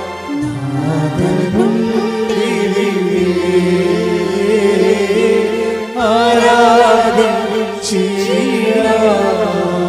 പരിശുദ്ധ പരമ ദിവ്യകാരുണ്യത്തിന് ആരാധനയും സ്തുതിയും പുകഴ്ചയും ഉണ്ടായിരിക്കട്ടെ. അപ്പം എനിക്ക് ഈ ദൈവത്തിന് ആവശ്യമില്ല. വീട്ടിൽ അപ്പന് വരെ ചിലവ് കൊടുക്കുന്ന ദൈവം ഞാനാണ്. മനസ്സിലായത്? അതാണ് വിഷയം. അപ്പോൾ ഈ വേറെ ദൈവത്തെ ആത്മവിശ്വാസത്തിൻ്റെ ഒരു പ്രശ്നം എന്താ? ആത്മവിശ്വാസത്തിൻ്റെ പ്രശ്നം വേറെ ദൈവത്തെ സൃഷ്ടിച്ചുകൊണ്ടിരിക്കും. ഇത് ജഡിക മനുഷ്യൻ്റെ ഒരു സ്വാഭാവിക ജൈവ പ്രവണതയാണ്. ഈ ആത്മവിശ്വാസം വേറെ ദൈവത്തെ സൃഷ്ടിച്ചുകൊണ്ടിരിക്കുക. വേറെ ദൈവത്തെ സൃഷ്ടിച്ചുകൊണ്ടിരിക്കണത് തന്നെയല്ല, അത് ചില സമയത്ത് നീ തന്നെയായിരിക്കും ആ ദൈവം, അല്ലെങ്കിൽ നിൻ്റെ പ്രൊഫസറായിരിക്കും നിൻ്റെ ദൈവം. കാര്യം ഈ മനുഷ്യന്മാർക്ക് എപ്പോഴും ആരാധന വാസന ഉള്ളതാണ്. ആരാധന വാസന, ഈ ആരാധന വാസന ദൈവം മനുഷ്യരിൽ വെച്ച് കൊടുത്തിരിക്കുന്നത് എന്തുകൊണ്ടാണ്? അതൊരു ആരാധന വാസന, ഒരു ജന്മവാസനയാണ്. വാസനയല്ലേ അത്, ഇൻസ്റ്റിങ്ക്റ്റ് അല്ലേ? ആരാധന വാസനയാണ്, ഇൻസ്റ്റിങ്ക്റ്റാണ്. ഇപ്പം ഇപ്പോൾ ഇവിടെ ഒരു പുഴയാണ്. നമ്മൾ 1 കിലോമീറ്റർ അകലെ ഒരു പുഴയുമില്ല, അവിടെയെങ്കിലും വെള്ളവുമില്ല. ഒരു ആമയെ പിടിച്ചിട്ട് കിഴക്കോട്ട് തിരിച്ച് വെച്ച് നോക്കിയേ, അത് അപ്പം തന്നെ പടിഞ്ഞോട്ട് തിരിഞ്ഞിട്ട് ഈ പുഴയിലേക്ക് നടക്കും. അതാണ് വാസന എന്ന് പറയണത്. ഇപ്പം ഇവിടെ ഒരു പുഴ കിടക്കുകയാണ്. കിഴക്ക് വശത്ത് നമ്മുടെ ആനയെ ഒരു കിലോമീറ്റർ അകലെ ഒരു ആമയെ പിടിച്ചിട്ട് കിഴക്കോട്ട് നോക്കിച്ച് വെക്കും അത്. അപ്പോൾ എന്ത് ചെയ്യും? ആമ ഓട്ടോമാറ്റിക്കായിട്ട് പടിഞ്ഞോട്ട് തിരിയും. വെള്ളമുള്ള സ്ഥലത്തേക്ക് തിരിയാനുള്ള ഒരു വാസനയുണ്ട്. അപ്പോൾ ആരാധിക്കാനുള്ള വാസന വെള്ളമുള്ളിലേക്ക് തിരിയാനും ദൈവമുള്ളിടത്തേക്ക് തിരിയാനുള്ള ഒരു ദൈവവാസനയാണത്. പക്ഷേ ഈ ദൈവവാസനയെ ഡൈവേർട്ട് ചെയ്യപ്പെട്ട് കഴിഞ്ഞാൽ വേറെ ദൈവങ്ങൾ ഉത്ഭവിപ്പിക്കാൻ തുടങ്ങും. ചിലപ്പോൾ നിൻ്റെ കെമിസ്ട്രി പ്രൊഫസറൊക്കെ നിൻ്റെ ദൈവം. എന്താ കാര്യം? നീ ഒരു മനുഷ്യനെ ആഗ്രഹിക്കുന്ന എല്ലാ ക്വാളിറ്റിയും അവനിലുണ്ട്. നിൻ്റെ ആരാധന വാസനയുടെ വില്ലൻ നിൻ്റെ വീട്ടിലായിരിക്കും. എന്താ കാര്യം? ദൈവമെന്നും പറഞ്ഞ് വിളിച്ചുകൊണ്ട് നടക്കണതിൻ്റെ അപ്പൻ എന്തെങ്കിലും വിഷയം കഴിയുമ്പോൾ പൂക്കൽ പോലെ വിറക്കണ കാണാം. അയാൾ നിനക്ക് ഹീറോ അല്ല. അതുകൊണ്ട് നിൻ്റെ മനസ്സ്, അരക്ഷിതമായ നിൻ്റെ മനസ്സ് ഒരു പ്രശ്നങ്ങളുടെ മുമ്പിൽ വിറക്കാത്ത ഒരു മനുഷ്യനെ തേടി നടക്കും, ഒരു സന്നിധാനത്തെ തേടി നടക്കും. അങ്ങനെ വരുമ്പോൾ ദൈവവിശ്വാസമില്ലാത്ത ഒരു പ്രൊഫസറിനെ കണ്ടുപിടിച്ചെന്ന് വിചാരിച്ചോ, അല്ലെങ്കിൽ ഒരു പാർട്ടി സഖാവിനെ കണ്ടുപിടിക്കും. നീ അയാളെ ആരാധിക്കാൻ തുടങ്ങും. സത്യദൈവത്തെ നഷ്ടപ്പെടുന്ന അവിശ്വാസത്തിൻ്റെ വഴികളെക്കുറിച്ച് ഉടമ്പടിയിലുള്ളവർ ബോധവാന്മാരായിരിക്കണം. ശ്രദ്ധിക്കട്ടെ. ഹല്ലേലൂയ, ഹല്ലേലൂയ, ഹല്ലേലൂയ, ഹല്ലേലൂയ. ഉടമ്പടി എന്തുകൊണ്ട് ചില ആൾക്കാർക്ക് വൈകുന്നു എന്ന് വെച്ചാൽ, ആ ഉടമ്പടി അനുഗ്രഹം സ്വീകരിക്കാൻ വേണ്ടി മാത്രം നിങ്ങൾ യോഗ്യമായിട്ടില്ല. That's A point. മനസ്സിലായില്ലേ? ഉടമ്പടി, എൻ്റെ പോയിൻ്റ് എന്താണ്? ചിലർക്ക് ദൈവത്തിൻ്റെ കമ്മ്യൂണിക്കേഷൻ എന്തുകൊണ്ടാണ് ഇതുവരെക്കും റേഞ്ച് ഒക്കാത്തതിൻ്റെ കാര്യം വെച്ച് കഴിഞ്ഞാൽ, റേഞ്ച് ഒക്കാൻ വേണ്ടി മാത്രം നിങ്ങൾ അനുഗ്രഹം സ്വീകരിക്കാൻ വേണ്ടി മാത്രം നിങ്ങൾ റേഞ്ചുള്ള സ്ഥലത്തല്ല നിൽക്കണത്. ദൈവം നിങ്ങളെ പതുക്കെ പതുക്കെ അമ്മയിലൂടെ അപ്പനിലൂടെയൊക്കെ കൊണ്ടുവന്ന ജീവിത അനുഭവങ്ങളിലൂടെ, രണ്ടും ആയാണ്, അപ്പ അമ്മ അനുഭവങ്ങൾ. ഈ 3 ആൾക്കാരും ദൈവത്തിൻ്റെ കൈകളാണ്. നിങ്ങൾ തള്ളി കൊണ്ടുവന്ന് റേഞ്ചുള്ള സ്ഥലത്ത് നിർത്തും. മിഥുൻ്റെ പണി പോയി. അതാണ് വിഷയം. മിഥുന് ഇപ്പം നേരത്തെ എന്താ പറഞ്ഞത്? ഈ ഉടമ്പടി എടുക്കാൻ വേണ്ടി വന്ന മിഥുൻ പോയി വണ്ടിയായിരുന്നു, കാറിലിരുന്ന് സിനിമ കണ്ട കാര്യം എന്താ? അപ്പന് വരെ അവന് നല്ല ജോലിയുണ്ട്, നല്ല ശമ്പളമുണ്ട്, നാട്ടിൽ തന്നെ 1 ലക്ഷം രൂപ അടുത്ത് ശമ്പളം ഉണ്ടാവും. അപ്പോൾ വീട്ടിൽ പണം കൊടുക്കണ ആർക്കാണ്? ഇവർ അന്നു വേണ്ട ആഹാരം ഇത് ഞങ്ങൾക്ക് തരണമെന്ന് അപ്പം മുട്ടയെന്ന് പ്രാർത്ഥിക്കുമ്പോൾ അവനവിടെ കിടക്കുക, വീഡിയോ കാണുക വല്ലതായിരിക്കും, അല്ലെങ്കിൽ ആർക്കെങ്കിലും മെസ്സേജ് വിട്ടുകൊണ്ടിരിക്കണം. കാര്യം അന്നു വേണ്ട ആഹാരം കൊടുക്കുന്ന ദൈവം അവനാണ്. എപ്പോഴും നമ്മൾ ശ്രദ്ധിക്കേണ്ട വിഷയമാണ്. ഒന്ന് ഉറങ്ങിയതുകൊണ്ട് നേരം വിളിക്കത്തില്ല. ഇപ്പോഴീ കാലാവസ്ഥ ഇപ്പം സേഫാണ് വിചാരിച്ചുകൊണ്ട് നാളെ അത് സേഫാണെന്ന് നിർബന്ധമില്ല. ദൈവത്തെ കൂടാതെ ഈശോ പറഞ്ഞിട്ടുണ്ട്. എന്താണ്? എന്നെ കൂടാതെ നിങ്ങൾക്കൊന്നും ചെയ്യാൻ, കുറച്ചൊക്കെ ചെയ്യാൻ പറ്റുമായിരിക്കും, പക്ഷേ ദൈവത്തെ കൂട്ടിച്ചേർക്കേണ്ട ഒരു സമയം എപ്പോഴായാലും നമുക്ക് കൺഫ്രണ്ട് ചെയ്യേണ്ടി വരും. Take the bed of God, എന്നെ കൂടാതെ. ശ്രദ്ധിക്കട്ടെ. ഹല്ലേലൂയ, ഹല്ലേലൂയ, ഹല്ലേലൂയ, ഹല്ലേലൂയ. യേശുവേ നന്ദി. ഹല്ലേലൂയ, ഹല്ലേലൂയ. യോഹന്നാൻ 15:5. യോഹന്നാൻ 15:5. എന്നെ കൂടാതെ, എന്നെ കൂടാതെ നിങ്ങൾക്ക് ഒന്നും ചെയ്യാൻ കഴിയുകയില്ല. അപ്പോൾ ഇതേ പ്രശ്നം വെച്ചാൽ ഏതെങ്കിലും ഒരു നിമിഷം വരും നമ്മുടെ ജീവിതത്തിൽ, ഒരു ബ്ലാങ്ക് പീരീഡ് വരും. അപ്പോഴെന്ത് വേണം? ദൈവത്തിന് നമുക്ക് ആവശ്യമുണ്ടാകും. അതാണ് വിഷയം. ദൈവത്തിന് ഒരു വസ്തുവാണെങ്കിൽ ദൈവത്തിന് ആവശ്യം, ആ വസ്തു നമുക്കൊരു അരിവാള് നമ്മളെവിടെ വെക്കണത്? എവിടെയെങ്കിലും അലമാരിയോ അടുക്കളയുടെ അലമാരിയുടെ അടിയിൽ കൊണ്ട് അരിവാൾ വെച്ച് വെക്കും. എന്നാൽ ഇപ്പോൾ അത് ആവശ്യമില്ല, ഇല്ലേ? ഒരു മഴയും കാറ്റും വന്ന് ഒരു പരത്തി കമ്പ് വന്ന് നമ്മുടെ അടുക്കള മുതുകത്ത് വീഴുമ്പോഴാണ് നമ്മൾ അരിവാൾ തിരക്കണത്. ഉടനെ അവിടെ അലമാരടിയിൽ പോയി നമ്മൾ അരിവാൾ എടുത്തുകൊണ്ട് വരും. തൽക്കാലം നമുക്ക് ആവശ്യമില്ല. ആവശ്യമില്ലാത്ത സ്ഥലം നമ്മൾ പാത്ത് വെക്കും. ദൈവത്തെ പാത്ത് വെക്കുന്ന ഒരു ജീവിതമാണ് പലപ്പോഴും എല്ലാവർക്കും ഉള്ളത്. തൽക്കാലം ആവശ്യമില്ലാത്ത കാരണം പ്രാർത്ഥന മുടങ്ങും, കുർബാന മുടങ്ങും. ഇപ്പോൾ കുർബാന മുടങ്ങുന്നവരും ഇപ്പോൾ പ്രാർത്ഥന മുടങ്ങുന്നവർ ഓർക്കുക, അരിവാള് പാത്ത് വെക്കണ പോലെ നിങ്ങൾ ദൈവത്തെ പാത്ത് വെക്കുകയാണ്. ദൈവത്തെ വസ്തുവാക്കുന്നവരാണ് തൽക്കാലത്തേക്ക് ദൈവത്തെ മാറ്റി നിർത്തുന്നത്. ഈ കൊടുത്ത പോയിന്റ് ക്ലിയർ ആയില്ലേ? വസ്തുക്കളെ നമ്മൾ മാറ്റി വെക്കും, ആവശ്യമുള്ളപ്പോൾ അത് എടുക്കത്തുള്ളൂ. നമുക്ക് 10 സെൻറ്റ് സ്ഥലമുണ്ട്, അല്ലെങ്കിൽ അരയൊക്കെ സ്ഥലമുണ്ടെങ്കിൽ അതിൻ്റെ പ്രമാണം പിടിച്ചിട്ട് നമ്മൾ നടക്കണില്ലല്ലോ, ഇല്ല. അത് ആവശ്യമുള്ളപ്പോഴും പൊക്കോരോ ചെയ്യാൻ നേരത്തേക്ക് എടുക്കത്തുള്ളൂ. ആവശ്യമുള്ളപ്പോൾ എടുക്കുന്ന സ്ഥലങ്ങൾ മാത്രം എടുക്കുകയാണെങ്കിൽ അതെന്താണ്? വ്യക്തിയല്ല, വസ്തുവാണ്. നീ നിൻ്റെ ദൈവത്തിന് ആവശ്യമുള്ളപ്പോൾ, ഒരു ജീവിത ആവശ്യമുള്ളപ്പോൾ മാത്രമാണ് എടുക്കുന്ന വ്യക്തിയാണെങ്കിൽ നീ ദൈവത്തെ വ്യക്തിയായിട്ട് കാണുന്നില്ല, വസ്തുവായിട്ട് കാണുന്നു. വസ്തുവായിട്ട് കണ്ടാൽ ദൈവം വർക്കൗട്ടല്ല. അതുകൊണ്ടാണ് ഉടമ്പടി ലാഗ് ചെയ്യണത്. ശ്രദ്ധിക്കട്ടെ. ഹല്ലേലൂയ, ഹല്ലേലൂയ, ഹല്ലേലൂയ, ഹല്ലേലൂയ. യേശുവേ ഹല്ലേലൂയ, ഹല്ലേലൂയ, ഹല്ലേലൂയ. സത്യമായി സത്യമായി സ്നേഹിക്കാൻ ഈ ആരാധനയിലൂടെ ഞങ്ങൾ അഭിഷേകം ചെയ്യണം.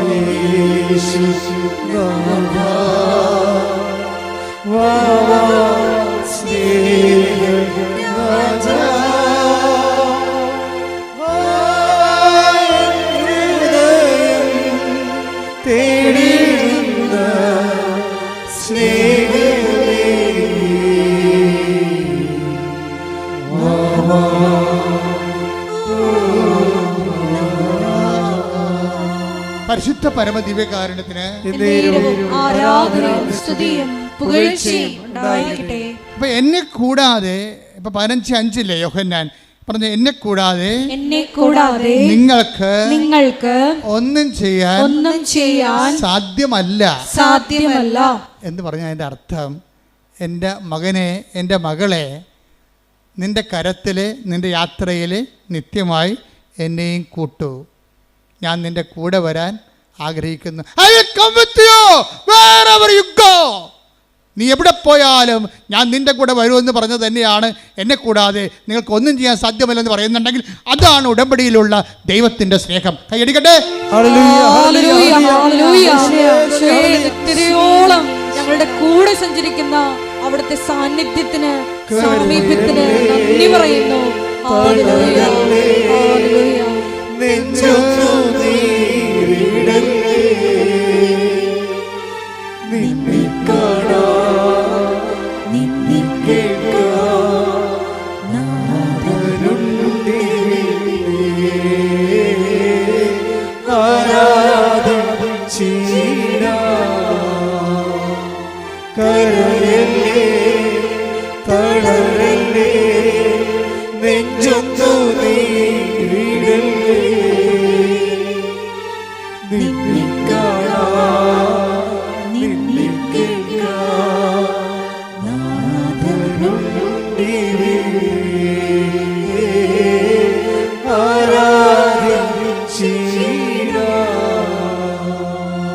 നമ്മളാരും ദൈവത്തിൻ്റെ കൈക്ക് പിടിക്കാൻ നടക്കണമെന്ന് ദൈവം പറയണില്ല.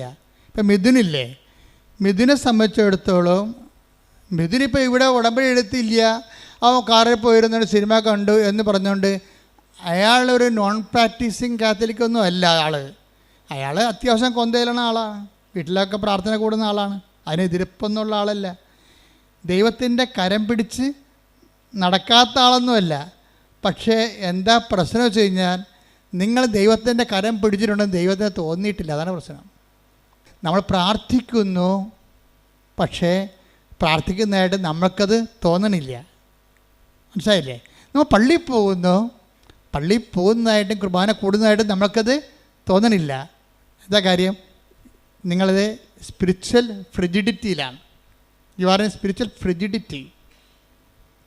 ഇതിന് ആദ്യം വേണ്ടത് അവയർനെസ്. സ്പിരിച്വൽ ഫ്രിജിഡിറ്റി, ആധ്യാത്മിക ശൈത്യത്തെ അതിജീവിക്കാനുള്ള ആദ്യ മാർഗമെന്ന് പറയുന്നത് അവയർനെസ്സാണ്. എന്താണ്? ഞാൻ ചെയ്യുന്ന കാര്യത്തിൽ എൻ്റെ മനസ്സ് ഉറപ്പിക്കണം. നിങ്ങളിവിടെ ആയിരിക്കാണ്, ഉടമ്പടി എടുത്തിരിക്കുന്ന ആളാണ്. ഇപ്പം ചില ആൾക്കാർക്കൊക്കെ ഉടമ്പടിയെക്കുറിച്ച് വല്ലാത്ത കോൺഷ്യസാണ്. എന്താ കോൺഷ്യസ്? അവബോധമാണ്. എന്താ കാര്യം വെച്ച് കഴിഞ്ഞാൽ, അവരിപ്പോൾ ഒരു അപകടം ഉണ്ടായാൽ, ഞാൻ ഇപ്പോഴും ഓർക്കും, ഒരു ആങ്ങളെ ഉടമ്പടി എടുത്ത്, ഒരു പെങ്ങൾ ഉടമ്പടി എടുത്തതാണ്.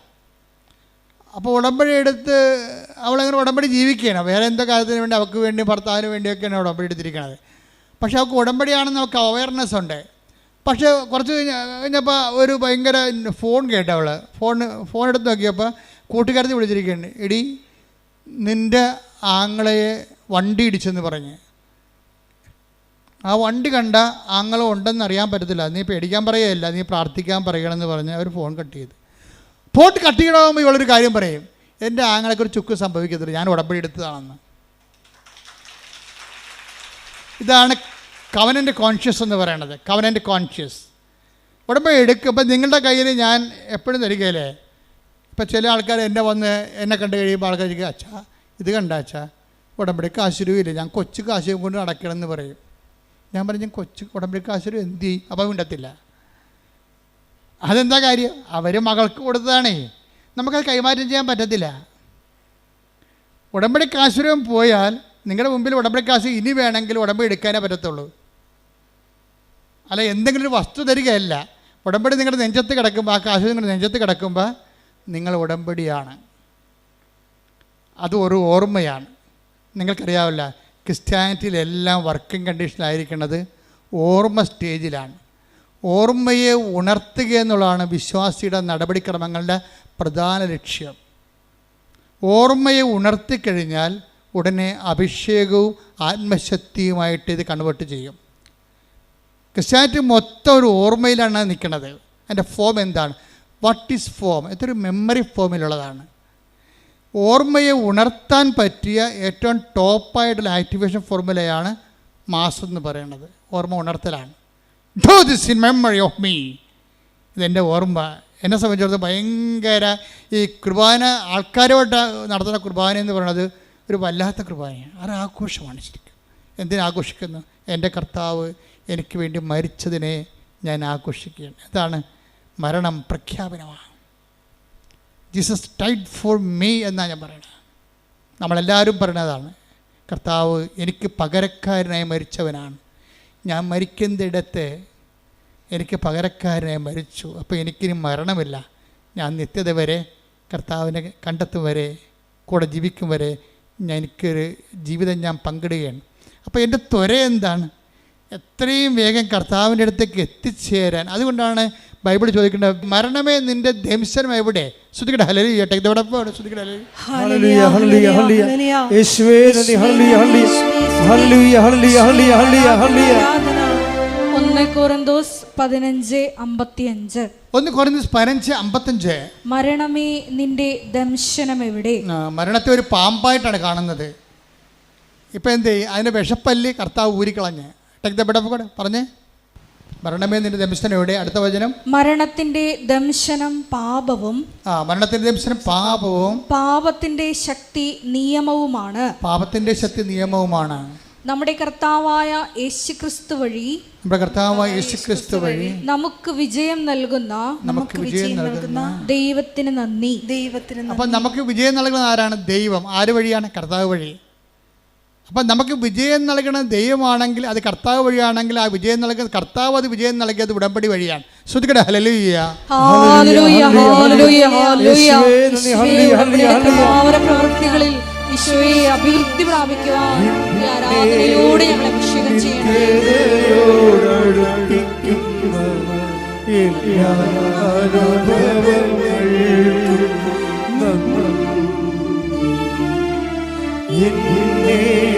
നല്ല ശിഷ്യനാക്കിയിടുന്ന എല്ലാ കുരിശുകൾക്കും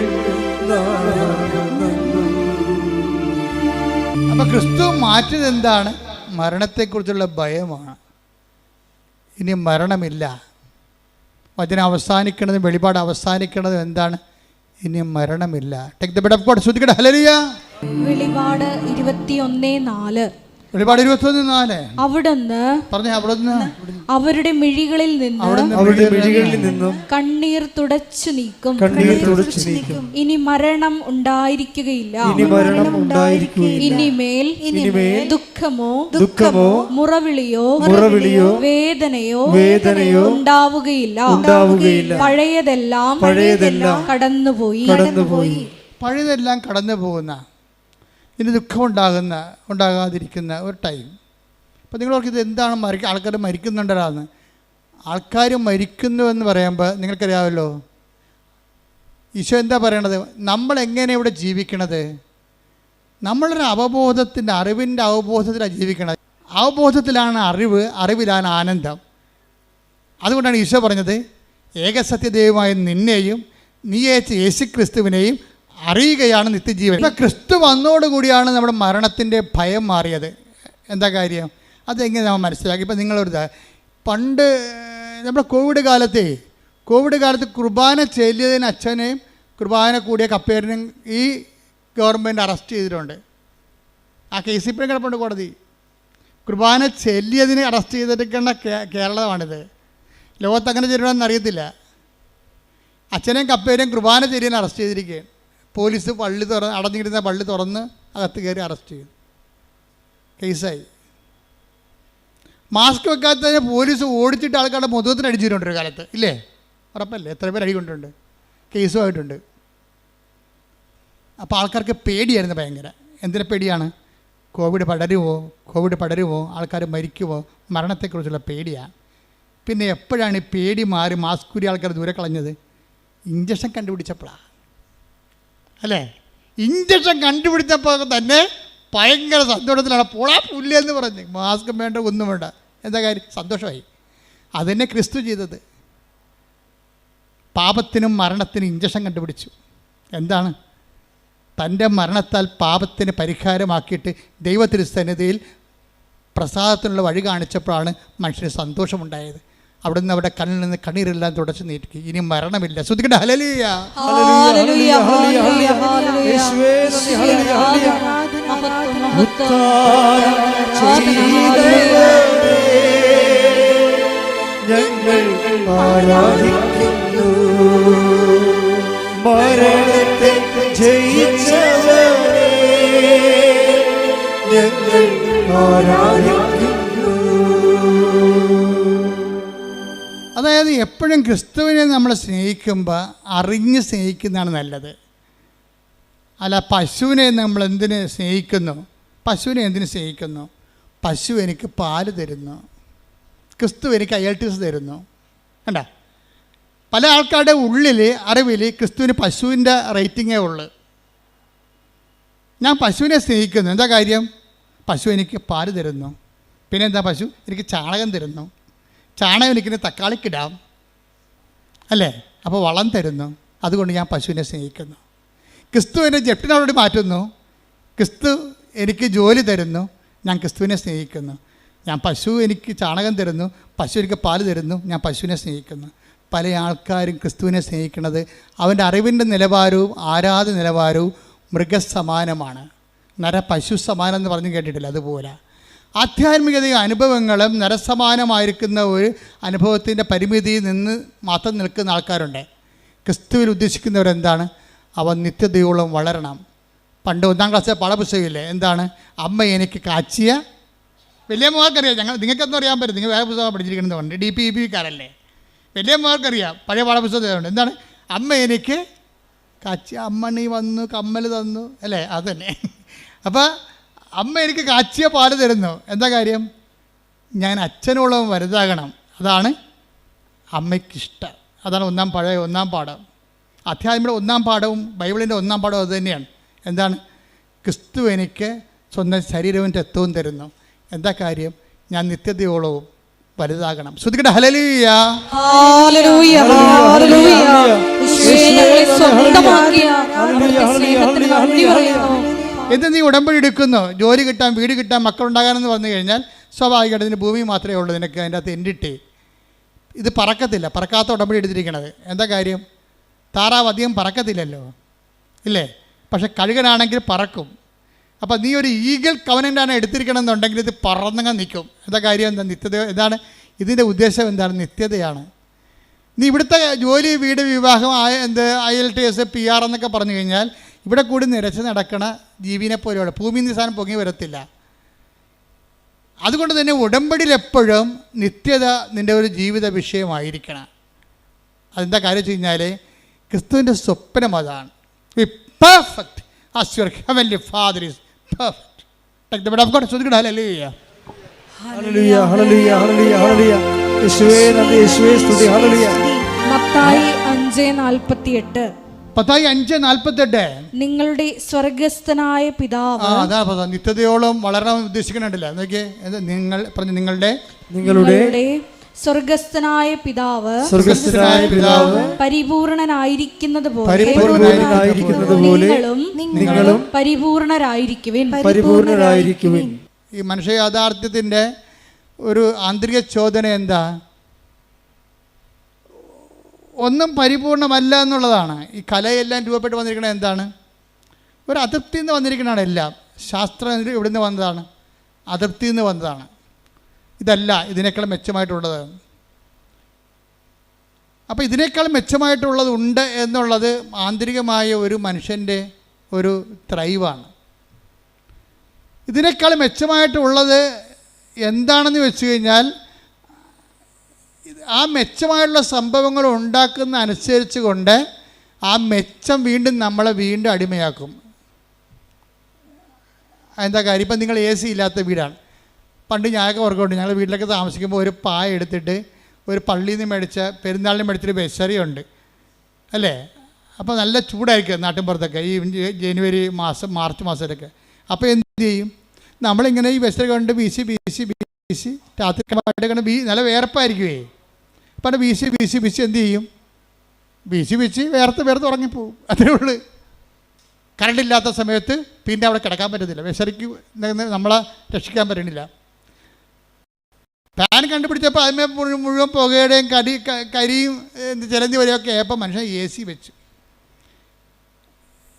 AC കുറച്ച് നേരം ഇരുന്ന് കഴിയുമ്പോൾ AC തന്നെ റിപ്രക്കഷൻസും റെസിപ്രേഷനും പല രോഗങ്ങളൊക്കെ ആയിട്ട് ഈ വെള്ളം കുടിക്കണവന് ഇനിയും ദാഹിക്കും. ഈശോ പറഞ്ഞതല്ലേ, വിശറി പിടിക്കുന്നവന് പിന്നെയും ദാഹിക്കും, അവന് ഫാൻ വേണം. ഫാനുള്ളവന് പിന്നെയും ദാഹിക്കും, അവന് AC വേണം. ഈ വെള്ളം കുടിക്കണവന് ഇനി യോഹന്നാൻ 4:13 യേശു പറഞ്ഞു, ഈ വെള്ളം കുടിക്കുന്ന ഏവനും വീണ്ടും ദാഹിക്കും. അപ്പോൾ ഇത് മനുഷ്യൻ ഈ ഭൂമിയിൽ നിങ്ങളുടെ മെറ്റീരിയൽ ബോഡിയെ എന്തെങ്കിലും ഉപയോഗിച്ചു കൊണ്ടാണ് നിങ്ങൾ തൃപ്തിപ്പെടുത്താൻ വരുന്നുണ്ടെങ്കിൽ മരണം വരെ തൃപ്തിയില്ലാത്ത അവസ്ഥ തുടരുമെന്നാണ് പറയുന്നത് ബൈബിള്. യോഹന്നാൻ 2:17 എടുത്തേ. 2:17 ലോകവും അതിൻ്റെ മോഹങ്ങളും കടന്നു പോകുന്നു. അതാണ് പ്രശ്നം. ഈ മോഹങ്ങൾക്കെല്ലാം നമ്മൾ പുതിയ സ്ഥാനം കണ്ടുപിടിക്കുകയും ചെയ്യും. പക്ഷെ എന്താ പറയണത്? അതും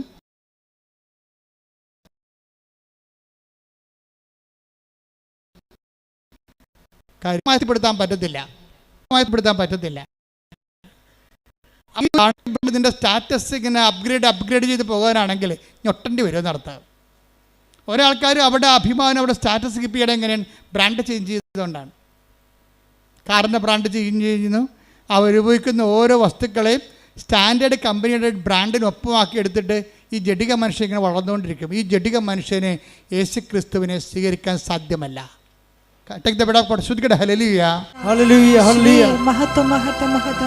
യോഹന്നാൻ 14:17 ഈ സത്യാത്മാവിനെ സ്വീകരിക്കാൻ ലോകത്തിന് സാധിക്കുകയില്ല. കാരണം അത് അവനെ കാണുകയോ അറിയുകയോ ചെയ്യുന്നില്ല. എന്നാൽ നിങ്ങൾ അവനെ അറിയുന്നു, കാരണം അവൻ നിങ്ങളോടൊത്ത് വസിക്കുന്നു, നിങ്ങളിൽ ആയിരിക്കുകയും ചെയ്യും. ഇതൊരു തിരിച്ചറിവിൻ്റെ വിഷയമാണ്. നമ്മളോടൊത്ത് ആയിരിക്കുന്ന പരിശുദ്ധാത്മാവിനെ അവബോധപ്പെടുത്തുകയും നമ്മൾ നിറയാൻ വേണ്ടി അതിൻ്റെ ഫലങ്ങൾക്ക് വേണ്ടി പ്രാർത്ഥിക്കുകയും പരിശുദ്ധാത്മാവിൻ്റെ നൽകുന്ന പരീക്ഷണങ്ങളെ വിവേചിച്ച് മനസ്സിലാക്കുകയും അതിൻ്റെ പാഠങ്ങളെ പഠിക്കുകയും പൂർത്തിയാകാൻ വേണ്ടി ആത്മാവിനാൽ എന്താ പറയണത്? ഞാൻ തരുന്ന വെള്ളം കുടിക്കുന്നവന്, അതാണ് ഈശോ പറഞ്ഞത്. തിരുനാളിൻ്റെ മഹാദിനത്തിൽ അവൻ എഴുന്നേറ്റതെന്ന് 7 യോഹന്നാൻ 7:37 ശ്രുതിക്കട്ടെ. ഹല്ലേലൂയ ഹല്ലേലൂയ ഹല്ലേലൂയ യേശുവേ നന്ദി. യോഹന്നാൻ 7:37 തിരുനാളിന്റെ അവസാനത്തെ മഹാദിനത്തിൽ തിരുനാളിന്റെ അവസാനത്തെ മഹാദിനത്തിൽ യേശു എഴുന്നേറ്റ് നിന്ന് ശബ്ദമുയർത്തി പറഞ്ഞു, ആർക്കെങ്കിലും ദാഹിക്കുന്നെങ്കിൽ അവൻ എന്റെ അടുക്കൽ വന്ന് കുടിക്കട്ടെ. എന്നിൽ വിശ്വസിക്കുന്നവന്റെ ഹൃദയത്തിൽ നിന്ന് വിശുദ്ധ ലിഖിതം പ്രസ്താവിക്കുന്നത് പോലെ ജീവജലത്തിന്റെ അരുവികൾ ഒഴുകും. ഇപ്പൊ ഉടമ്പടി എങ്ങോട്ടാണ് സഞ്ചരിക്കണം എന്ന് വെച്ചാൽ ജീവജലത്തിന്റെ ഉറവയിലേക്കാണ് സഞ്ചരിക്കുന്നത്. ജഡികമായ കാര്യങ്ങളൊക്കെയാണ് ചോദിച്ചിരിക്കണമെങ്കിലും ജഡികമായ കാര്യങ്ങളെക്കുറിച്ച് ഈശോ ഒരു തീർപ്പ് കൽപ്പിച്ചിട്ടുണ്ട്. സുപ്രീം കോടതി ഫുൾ ബെഞ്ച് തീരുമാനമാണ്. ഈശോ ഒരു കാര്യം പറഞ്ഞാൽ എന്താണ്? അവൻ അന്ത്യവിധിയാളൻ ആരാണ്? അവനല്ലേ. അവനൊരു കാര്യം പറഞ്ഞാൽ പിന്നെ ഡിവിഷൻ ബെഞ്ചല്ല, ഫുൾ ബെഞ്ചാണത്. അവനൊരു കാര്യം പറഞ്ഞാൽ സ്വർഗീയ സുപ്രീം കോടതിയുടെ ഫുൾ ബെഞ്ച് തീരുമാനമാണ്. എന്താണ്? ഈ വെള്ളം കുടിക്കണവൻ ഇനി ദാഹിക്കും. നമ്മൾ എന്തെല്ലാം ഈ ലോകത്ത് നേടാൻ വേണ്ടി ഉടമ്പടി എടുത്താലും യഥാർത്ഥ ദാഹം എന്താണ്? ഞാൻ തരുന്ന വെള്ളം കുടിക്കുന്നതിന് ഒരിക്കലും ദാഹിക്കുകയില്ല. ഞാൻ തരുന്ന വെള്ളം എന്താണ്?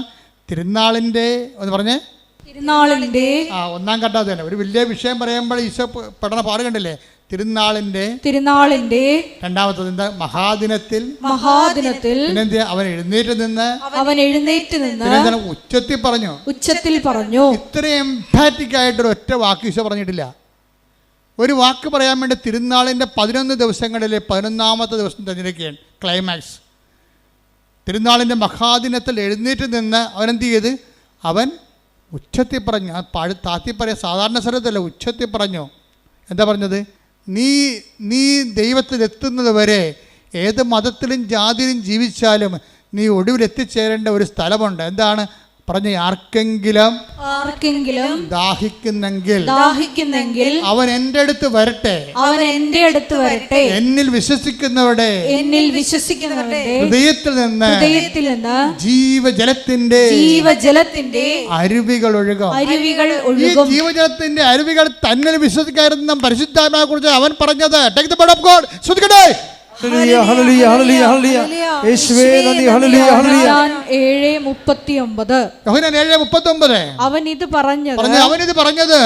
അവൻ ഇത് പറഞ്ഞത് തന്നിൽ വിശ്വസിക്കുന്നവരെ സ്വീകരിക്കാനിരിക്കുന്ന ആത്മാവിനെ പറ്റിയാണ്. നീ പരിശുദ്ധാത്മാവിനെ സ്വീകരിക്കാൻ വേണ്ടി ഉടമ്പടിയിൽ ഞാൻ എപ്പോഴും പറയും, മക്കളെ, നിങ്ങൾ ഉടമ്പടി എടുക്കുമ്പോൾ ഒരു കോളം ദൈവത്തിന് കൊടുത്തേക്കണം. എന്തിനാണ്? അത് പരിശുദ്ധാത്മാവിൻ്റെ കോളമാണ്. നിൻ്റെ സാഹചര്യവും ആത്മീയമായിട്ടുള്ള നിൻ്റെ ഒരു അവസ്ഥയനുസരിച്ചുകൊണ്ട് നിന്നെ നയിക്കാൻ പറ്റിയ മരുന്നുകൾ ദൈവത്തിന് എഴുതി ചേർക്കാൻ പറ്റിയ ഇടമാണത്. അതിന് നിങ്ങൾ മതവും ജാതിയും ഒന്നും മാറേണ്ട കാര്യമില്ല. ക്രിസ്തുവിനെ സ്വീകരിക്കണ ആർക്കാണ് ജാതി മാറേണ്ടത്? ആർക്കാണ് മതം മാറേണ്ടത്? ഇത് അതിനുള്ള സംവിധാനമാണോ? അല്ല. നിങ്ങൾ ക്രിസ്തുവിനെ get Jesus and get saved എന്ന് വെച്ചാൽ ക്രിസ്തുവിനെ സ്വീകരിക്കുന്നവരെ അവർ മതാതീതമായിട്ട് അതീതമായിട്ട് അപ്പനും മക്കളും തമ്മിൽ ഒരുമിച്ച് കണ്ടെത്തിക്കൊണ്ട് സന്തോഷത്തോടെ ജീവിക്കുന്ന സാഹചര്യം ഇവിടെ ഉണ്ടായത് നിൻ്റെ കടങ്ങൾ കർത്താവ് അവൻ്റെ മരണത്താൽ പരിഹരിച്ചത് കൊണ്ടും നിന്നെ അവൻ കടങ്ങളിൽ നിന്ന് നീ ചെയ്യേണ്ട പാപത്തിന് പരിഹാരം അവൻ ചെയ്തപ്പോൾ അവൻ്റെ പരിഹാരം എനിക്ക് വേണ്ടി കൂടിയാണെന്ന് ഞാൻ വിശ്വസിക്കുമ്പോഴാണ് ജ്ഞാനത്താൽ നമ്മൾ സ്നാനം സ്വീകരിക്കുന്നത്. വെള്ളം കൊണ്ടല്ല, ജ്ഞാനത്താൽ. ആ അറിവ് തന്നെയാണ് നമുക്ക് സ്നാനമായി മാറുന്നത്. നിനക്ക് ക്രിസ്തുവിനെക്കുറിച്ചുള്ള സത്യമായ അറിവുണ്ടെങ്കിൽ നീ ജ്ഞാനത്താൽ സ്നാനം ചെയ്യപ്പെട്ട വ്യക്തിയാണ്. കാര്യം എന്താണ്? അറിവിൻ്റെ അഭവമായ ആദ്യവും അവസാനവും ആൽഫയും ഒമേഗയും ആരാണ്? ക്രിസ്തുവാണ്. അറിവ് എന്താണ്? അനുഭവം എന്ന് പറയണത്. അറിവിൻ്റെ അനുഭവം നിത്യതയാണ്. ശ്രുതികട്ടെ. ഹല്ലേലൂയ.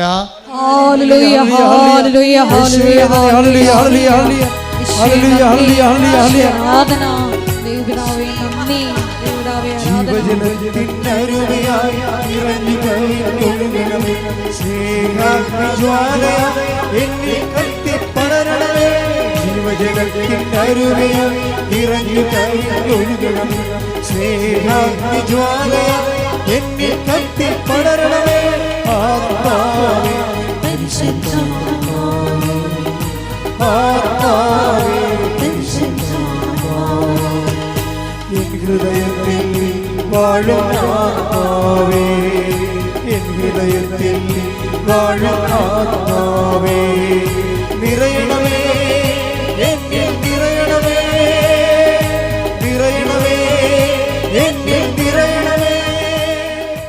അതിലൂടെ അവസാനം ഈശോ പറഞ്ഞത് receive Jesus Christ and get saved എന്നാണ് പറഞ്ഞത്.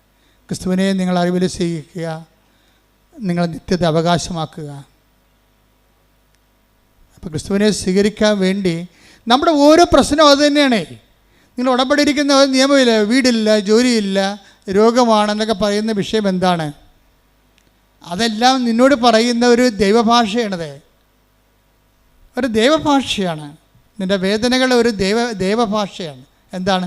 നീ ക്രിസ്തുവിനെ സ്വീകരിക്കുക. ഇപ്പം മിഥുൻ്റെ കാര്യം ഞാൻ പറഞ്ഞില്ലേ, മിഥുൻ ഇവിടുന്ന് ഉടമ്പടി എടുക്കാതെ കാറിൽ പോയിരുന്ന് ടി വി കണ്ടുകൊണ്ടിരുന്നു, സിനിമ കണ്ടുകൊണ്ടിരുന്നു. ക്രിസ്തുവിന് ഉടമ്പടിയില്ല, ക്രിസ്തുവിന് ആവശ്യമില്ല, ഞാൻ ഓക്കെ ആണെന്നാണ്. കത്തോലിക്കൻ്റെ ഏറ്റവും വലിയ പോക്ക് വികാരമാണ് ഞാൻ ഓക്കെ ആണെന്നുള്ളത്. എന്താണ്? എൻ്റെ വീട്ടിൽ കുടുംബപ്രാർത്ഥന ഉണ്ട്, ഞാൻ ഞായറാഴ്ച പള്ളിയിൽ പോകുന്നുണ്ട്, ഞാൻ ഓക്കെയാണ്. അപ്പോൾ ദൈവം പറയുന്നത് ഈ പോക്കാണെന്ന് പറയും. അറിയാമെന്ന് പറയുന്നവൻ അറിയേണ്ടത് അറിയുന്നില്ലെന്ന്. 1 കൊരിന്തോസ് 8:2 അറിവുണ്ടെന്ന് ഭാവിക്കുന്നവൻ അറിവുണ്ടെന്ന് ഭാവിക്കുന്നവൻ അറിയേണ്ടത് അറിയുന്നില്ല. ആ മിഥുൻ അറിയേണ്ടത് അറിയാത്ത ഒരാളാണ്. അറിയേണ്ടത് അറിയാത്തത് വരെ ക്രിസ്തുവിനെ സ്വീകരിക്കാനുള്ള സമ്മർദ്ദങ്ങൾ സഹനത്തിൻ്റെ സാഹചര്യമായി നമ്മുടെ കൂടെ നടക്കും. This is sound of heard. ഇതാണ് ഈ സഹനത്തിൻ്റെ ഒരു വേട്ടപ്പടി പുറകെ നടക്കും. എന്തിനാണ്? നീ ക്രിസ്തുവിനെ സ്വീകരിക്കൂ, receive Jesus Christ and get saved. Mithun എന്താ സംഭവിച്ചത്? അവനായിരുന്നല്ല ദൈവം, അന്നദാതാവ്, ബ്രെഡ് ഗീവർ, വീട്ടിലെ ബ്രെഡ് ഗീവറായിരുന്നു. പെട്ടെന്ന് ആ ജോലി പോയി. കുടുംബം മുഴുവൻ നിലനിന്നിരുന്ന മരുന്നും ഭക്ഷണവും കറണ്ട് ചാർജും വെള്ളത്തിൻ്റെ കരവും വീട്ടുകരവും എല്ലാം കൊടുത്തിരുന്ന ഒറ്റ ദൈവമാണ്. ഈ ദൈവത്തിൻ്റെ ജോലി പോയി. അതോടുകൂടി ഇവൻ നിലംപരിശായി. ഇതിൻ്റെ കോൺഫിഡൻസിലായിരിക്കും എപ്പോഴും മിലിറ്ററി ടാർഗറ്റിംഗ് നടക്കുന്നത്. അതുകൊണ്ട് നിൻ്റെ കോൺഫിഡൻസ് കർത്താവിലായിരിക്കണം. പ്രാർത്ഥിക്കുക, കർത്താവേ എൻ്റെ പഠനം, എൻ്റെ ആരോഗ്യം, എൻ്റെ തറവാടിത്തം, എൻ്റെ സമ്പത്ത് ഒന്നുമല്ല. കർത്താവേ നീയാണ് എൻ്റെ പാറ, നീയാണ് എൻ്റെ ആത്മവിശ്വാസം.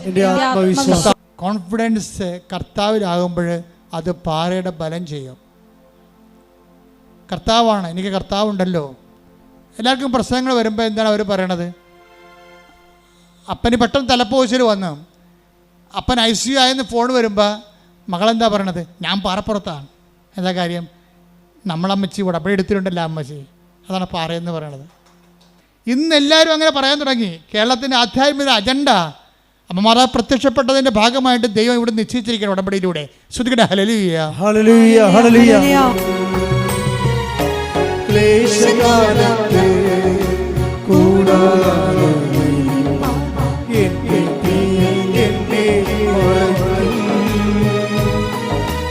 അല്പകാലം കഴിഞ്ഞ് ഉയർന്നതാ പാറമേ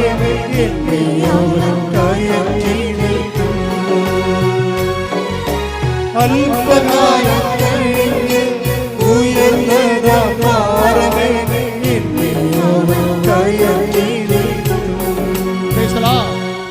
ക്രിസ്തുവിനെ സ്വീകരിക്കാൻ പറ്റുന്ന രീതിയിലേക്ക് ഇവൻ്റെ ആധ്യാത്മികമായ ആ ജീവിതത്തിൻ്റെ കോൺഫിഡൻസ് തകർത്തുകൊണ്ട് ഒരു ജോലി പോയപ്പോൾ എന്ത് ചെയ്യും? ഓട്ടോമാറ്റിക്കായിട്ട് മിഥുൻ്റെ അപ്പനും മകനും കൂടി ഇരിക്കുകയാണ്. സങ്കടമായ കുടുംബത്തിൻ്റെ പാത്തോസ് വായിക്കുന്ന സമയമാണ്, സങ്കടസീനാണ്. ജോലി പോയി, ഇനി അപ്പന് മരുന്നിന് പ്രശ്നമുണ്ട്, കടക്കാർക്ക് പറ്റുകടി പീടികയിൽ ബില്ല് വരും, പല പല പ്രശ്നങ്ങളാണ്. ഇനി ഇടയ്ക്ക് വല്ല ജ്ഞാനസ്ഥാനം, കല്യാണം ഒക്കെ വന്ന് കടം മേടിക്കേണ്ടി വരും, മറ്റുള്ള മുമ്പ് ചോദിക്കേണ്ടി വരും, പല പ്രശ്നമാണ്. ഇതൊക്കെ അപ്പനും മകനും കൂടി അങ്ങനെ സങ്കടപ്പെട്ടുകൊണ്ടിരിക്കുന്ന സമയത്ത് ഇളം തന്നെ ഇരുന്ന് സംസാരിക്കുകയാണ്. അപ്പനും മകനും തമ്മിൽ ഒരു കൂട്ടാണ്. എന്താ കാര്യം? ഇവൻ വിദേശത്ത് പോകാത്തതിൻ്റെ കാര്യം അപ്പനെ നോക്കാൻ വേണ്ടി, വീട്ടിൽ നിൽക്കാൻ വേണ്ടി ആണ് ഈ വിദേശത്ത് പോകാത്തത്. അങ്ങനെയുള്ള മക്കളുണ്ട് കേട്ടോ. അവൻ പറയുന്നുണ്ട്, എൻ്റെ അപ്പനെയും അമ്മനെയും നോക്കാൻ വേണ്ടിയാണ് ഞാൻ പുറത്ത് ജോലി വേണ്ട, എനിക്ക് ഞാൻ അകത്ത് മതിയെന്ന് എപ്പോഴും ദൈവത്തോട് പറഞ്ഞുകൊണ്ടിരിക്കണേ. അപ്പോൾ ഇത് പറഞ്ഞ അപ്പനും മകനും കൂടി ഇരുന്ന് ഇളഞ്ഞെണ്ണ ഇരുന്നുണ്ട് ഈ കഥ പറയുകയാണ്, മകൻ എന്ത് ചെയ്യോടാ, ഇല്ല അപ്പോൾ അപ്പം പറയും, നീ ഉടമ്പടി എടുക്കടാ, ഞാനല്ലേ ഇപ്പോൾ ഉടമ്പടി എടുത്തിരിക്കണത്, നീ ഉടമ്പടി എടുക്കടാ എന്ന് പറയും. കാര്യം ഉടമ്പടി കുഞ്ഞ് ഓടിക്കാളാണ്. നീ ഉടമ്പടി എടുക്കടാന്ന് പറഞ്ഞില്ല, പെട്ടെന്ന് ഇതും പറയുകയാണ്, അമ്മ ഞങ്ങളുടെ അടുത്തിരിക്കണ പോലെയൊക്കെ തോന്നി, വല്ലാത്തൊരു മുല്ലപ്പൂവിൻ്റെ അപ്പനിത് പറയുകയും വല്ലാത്ത ഒരു മുല്ലപ്പൂവിൻ്റെ സുഗന്ധം. എന്നിട്ട് ഇതും പറയണത് അമ്മ ഞങ്ങളുടെ അരികിൽ ഇരിപ്പുണ്ടായിരുന്നെന്ന്. അപ്പം അപ്പൻ പറയണത് കേക്ക് മകനെ, അതാണ് ശരി, എനിക്ക് നിൻ്റെ ജീവിതത്തിൽ പ്രവർത്തിക്കാൻ ആഗ്രഹമുണ്ട്, നീ ഇങ്ങനെയുള്ള ജീവിക്കണവനല്ല, ഇതിനേക്കാൾ ഉപരി ആധ്യാത്മികമായ ഉയരങ്ങളിൽ ക്രിസ്തുവിൻ്റെ കൃപ ആർജിക്കേണ്ടവനാണ്, അതുകൊണ്ട് ഇതാണ് സമയം. ഉടനെ മിഥുൻ പിറ്റേ ദിവസം തന്നെ വന്ന് ഉടമ്പടി എടുത്തത്. ഉടമ്പടി എടുത്തപ്പോൾ എന്നെ സംഭവിച്ചതെന്ന് വെച്ച് കഴിഞ്ഞാൽ, പ്രവടാന്ന് 3 കമ്പനി കേരളത്തിൽ തന്നെ വിളിച്ചവനെ ഒരു കമ്പനിയെ തട്ടിക്കളഞ്ഞ്. എന്താ കാര്യം? ആ കമ്പനിക്കാരൻ ചോദിക്കുന്ന ഇൻ്റർവ്യൂവിന് ഫേസ് ചെയ്യാൻ പറ്റത്തില്ല. സെക്കൻഡ് ഫേസ് ആകുമ്പോൾ എല്ലാവരും തോറ്റുപോകും. 1000 പേര് വേണമെങ്കിൽ അവർ 1 പേര് 2 പേരെ വേണമെങ്കിൽ അവർ 1000 പേരെ വിളിക്കുന്നേ ഉള്ളൂ. ഭയങ്കര പ്രശ്നമാണ്. അപ്പോൾ അവിടെ പോകണ്ടെന്ന് തീരുമാനിച്ചു. ബാക്കി 2 കമ്പനി അവർ ഇൻ്റർവ്യൂ അറ്റൻഡ് ചെയ്ത്. 2 കമ്പനി ഇൻ്റർവ്യൂ അറ്റൻഡ് ചെയ്ത് കഴിഞ്ഞപ്പോൾ 2 നല്ലതാണ്, പക്ഷേ ഉറപ്പില്ല. കാര്യം വിളിക്കണില്ല, അവർ വിളിക്കണില്ല, അതാണ് സംഭവം. ഇനി അമ്മ ടൈം മാത്രമായത് കാരണം എന്താ ചെയ്തിരിക്കണമെന്ന് അറിയാമോ? ഈ 3 കമ്പനിയുടെയും ഇൻ്റർവ്യൂ വരണ ടൈം നോക്കണം. ഒന്ന് 9 മണിക്ക് ഓടിയെത്താൻ പറ്റിയ ടൈമാണല്ല. ഇൻ്റർവ്യൂ രണ്ടാമത്തത് 12 മണിക്ക്. ഇവിടുത്തെ ഇൻ്റർവ്യൂ കഴിഞ്ഞ് അടുത്ത ഇൻ്റർവ്യൂവിന് പോകാം. 2 9 മണിക്കാണെങ്കിൽ തെണ്ടിപ്പോയനാം. ദൈവം ചെയ്യാനുള്ള ചില കാര്യങ്ങളുണ്ട്, അത് ദൈവത്തിന് മാത്രമേ ചെയ്യാൻ പറ്റത്തുള്ളൂ. അത് നമ്മൾ അറിയണം. ദൈവത്തിന് എന്തിനു വേണ്ടിയാണെന്ന് ചോദിച്ചു കഴിഞ്ഞാൽ, ദൈവം ആധ്യാത്മിക ഒരു AI ആണ്, അതായത് പ്രോഗ്രാം ചെയ്യും. സമയ ഘടികാരം നെഞ്ചുചാർത്തി പ്രത്യക്ഷപ്പെട്ട സമയത്തിൻ്റെ സഞ്ചാരി മാതാവ് നിൻ്റെ സമയത്തെ പ്രോഗ്രാം ചെയ്യും. ഒന്ന് 9 മണിക്ക്, ഒന്ന് 12 മണിക്ക്, ഒന്ന് 4:30 മണിക്ക്. ഇങ്ങനെയുണ്ട് പരിപാടി. ഇത് ആർക്കും ചെയ്യാൻ പറ്റുമോ? 3 കമ്പനിയിൽ നിന്ന് ഇവന് ഓടിയെത്താൻ പറ്റുന്ന രീതിയിലാണ് ഇൻ്റർവ്യൂ അറേഞ്ച് ചെയ്തിരിക്കുന്നത്. അപ്പോൾ അവന് ഉടമ്പടിയിലായി, ഉടമ്പടി വർക്കൗട്ട് ചെയ്യാൻ തുടങ്ങി. സമയത്തെ ദൈവം ഇടപെട്ട് കഴിയുമ്പോൾ അതിൻ്റെ അർത്ഥം ഉടമ്പടി ഒരു ബാക്ക് സ്റ്റിയറിങ്ങിലായി. അമ്മയെ പുറകിലിരുന്ന് സ്റ്റിയർ ചെയ്യാൻ തുടങ്ങി ആളെ. അതുകൊണ്ടാണ് ഈ ഉടമ്പടി ടൈം ഇങ്ങനെ കറക്റ്റ് ചെയ്ത് വരണത്. അപ്പോൾ ഇവന് 1ാമത്തെ ഉടമ്പടിക്ക് 9 മണിക്ക് പോയി. 1ാമത്തെ ഇൻ്റർവ്യൂ 9 മണിക്ക് പോയി. അവരോട് സംസാരിച്ചു. അവർ ചുമ്മാ ബയോഡേറ്റ എവിടെയാണ് വർക്ക് ചെയ്തത്, അങ്ങനെ കുറച്ച് കാഷ്വൽ കാര്യങ്ങൾ ചോദിച്ചു. അപ്പോൾ തന്നെ മനസ്സിലായി ഇവരാളെ എടുത്തിട്ടുണ്ട്, നമ്മളെ ആവശ്യമില്ലെന്ന്. അവർ കുറേ ഇൻ്റർവ്യൂവിന് പോയിട്ട് പരിചയമുള്ള ആളല്ല. ഇൻ്റർവ്യൂ ഈസി ആണെങ്കിൽ ഓർക്കുക, എടുക്കാനുള്ള ആളെ എടുത്തിട്ടുണ്ട്, നിങ്ങൾ ആവശ്യമില്ലെന്ന്. അതുകൊണ്ടാണ് അപ്പൻ്റെ പേരെന്താണ് നമ്മൾ ചോദിക്കണത്. അപ്പോൾ അമ്മയുടെ പേരെന്താ, എവിടുന്ന് വരുന്നത്, പണ്ട് എവിടെയായിരുന്നു എന്നൊക്കെ ചോദിക്കും. ഇത്രയേ ഉള്ളൂ. എൻ്റെ അർത്ഥം അവർ ആൾക്കാരെടുത്ത്. 12 മണിക്കുള്ള ഇൻ്റർവ്യൂവിനും സെയിം ക്വസ്റ്റ്യനാണ്. എവിടെയാണ് നേരത്തെ വർക്ക് ചെയ്തത്, അവിടുന്ന് പോരാൻ കാര്യം എന്താ, എങ്ങനെ അവിടെ ജോലി നഷ്ടപ്പെട്ടത്, അത്രേ ഉള്ളൂ. വേറെ ഒന്നും ചോദിക്കും. ഇവൻ്റെ കലിബറോ ഇവൻ്റെ എക്സ്പീരിയൻസോ ഒന്നും അത് ചോദിക്കണ്ട. ഇവൻ്റെ സർട്ടിഫിക്കറ്റ് തുറന്നു നോക്കണില്ല. അതൊക്കെ ഞങ്ങൾ നേരത്തെ കണ്ടതാണ്, അതിലെ നിങ്ങൾ വിളിച്ചതെന്ന് പറയും. അത്രേ ഉള്ളൂ. അപ്പോൾ ഈ 2 കമ്പനിയിലും ആളെ നേരെ എടുത്തതാണ്. 3ാമത്തെ കമ്പനിയിൽ ഇവന് താല്പര്യമില്ല. കാര്യം എന്താണ്, അവിടെ ചെന്നാൽ രക്ഷപ്പെടത്തില്ല. അതുകൊണ്ടാണ് കാര്യം ആ കമ്പനി ഇവൻ അവോയ്ഡ് ചെയ്ത് കൂട്ടിയതാണ്. അതുകൊണ്ട് 12 മണി കഴിഞ്ഞപ്പോൾ തന്നെ ഇവൻ ഉഴപ്പാൻ തുടങ്ങി. ഇനി തീർന്നില്ല, ഇൻ്റർവ്യൂ തീർന്നില്ല. പക്ഷെ 4 മണിയായപ്പോൾ തന്നെ ഈ കമ്പനിയിൽ നിന്ന് 3ാമത്തെ കമ്പനിയിൽ നിന്ന് ആരെ വിളിച്ചു. കാര്യം ഈ ഉടമ്പടിയുടെ പ്രശ്നം പറയണത്, അമ്മ ഒരു 1 way or other മദർ ഞങ്ങളുടെ കൂടെ കമ്മ്യൂണിക്കേറ്റ് ചെയ്യുന്നുണ്ട്. എനിക്കത് മനസ്സിലാകാൻ വേണ്ടി മാത്രം ഞാൻ ഉടമ്പടി അത്ര വളർന്നില്ലല്ലോ. അമ്മ ഞാനും അപ്പനും കൂടി ഇൻ്റർവ്യൂവിന് വേണ്ടി പുറത്തിറങ്ങിയപ്പോൾ തന്നെ ഞങ്ങൾക്ക് മുമ്പിൽ മഴമില്ലി വീശിയടിച്ചെന്ന് പറയും. ഉടമ്പടി ഭയങ്കര സംഭവമല്ലേ. അത് അമ്മയെ കയ്യൊപ്പുള്ള സാധനമാണെങ്കിൽ അപ്പം തന്നെ ഉടമ്പടിയുടെ അടയാളമാണല്ലോ മഴവില്ല്. അപ്പനും ഞാനും കൂടി വിസ്മയത്തോടെ ഇങ്ങനെ മഴവില്ല് നോക്കി. അത് മറിയാതെ അമ്മയായി സാന്നിധ്യമായി നിന്നു. 4 മണിയായപ്പോൾ 3ാമത്തെ സ്ഥലത്ത് നിന്ന് തന്നെ വിളിച്ചു. എനിക്ക് പോകാൻ താല്പര്യമില്ല. ഞാൻ പറഞ്ഞു ഞാൻ വളരെ അകലെയാണ്, മറ്റൊരു ഇൻ്റർവ്യൂ പങ്കെടുത്തുകൊണ്ടിരിക്കുകയായിരുന്നു, അത് കഴിഞ്ഞതേ ഉള്ളൂ, ഇനി ഓടിയെത്തണം, ഓടിയെത്തുമ്പോൾ 4:30 മണിയാകും, അല്ലെങ്കിൽ ചിലപ്പോൾ കഴിഞ്ഞു പോകും, സാരമില്ല നിങ്ങൾ വരാൻ പറഞ്ഞു. 4:30 മണിയായപ്പോൾ ഇവൻ ഒരിടത്തും എത്തിയിട്ടില്ല, ഓടിക്കൊണ്ടിരിക്കുകയാണ്. അപ്പോൾ കമ്പനി നിന്ന് വിളിച്ചു, നിങ്ങളുടെ ടൈമാണല്ലോ എന്ന് പറഞ്ഞു. അപ്പോൾ പറഞ്ഞ് ഞാൻ എൻ്റെ അവസ്ഥയിലാണ്, കുഴപ്പമില്ല നിങ്ങൾ വരാൻ പറഞ്ഞു. 4:30 മണിക്കുള്ള ഇൻ്റർവ്യൂവിന് അവൻ ചെല്ലുമ്പോൾ ആ സ്ലോട്ടിൽ അവൻ മാത്രമേ ഉള്ളൂ. 5 മണിക്കാണ് അവിടെ എത്തണത്.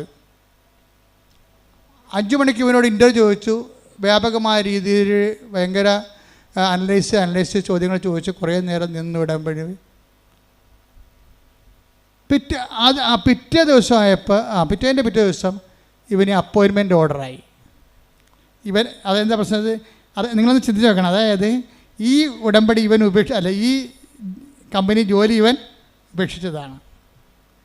അവരെടുക്കാനുള്ള ആളെ എടുത്തായിരുന്നു.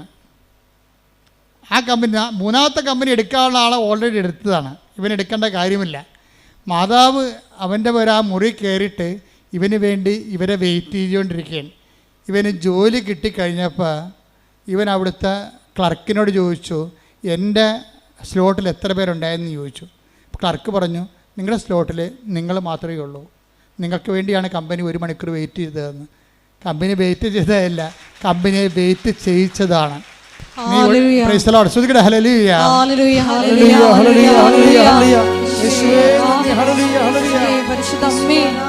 വേണ്ടി അഭിഭാഷകയായി വാദിക്കുന്ന അവിടുത്തെ സ്നേഹത്തിന് സാമീപ്യത്തിന് നന്ദി പറയുന്നു. അതായത് ഇത് അത്രയും, അതായത് ഇപ്പോഴെന്താ ഈ മിഥുനെന്താ പറയണത്? എത്ര കാലം കഴിഞ്ഞാലും എൻ്റെ ജീവിതം ഞാൻ ഉടമ്പടിയായി തന്നെ ജീവിക്കുമെന്ന് പറഞ്ഞു. എന്താ കാര്യം?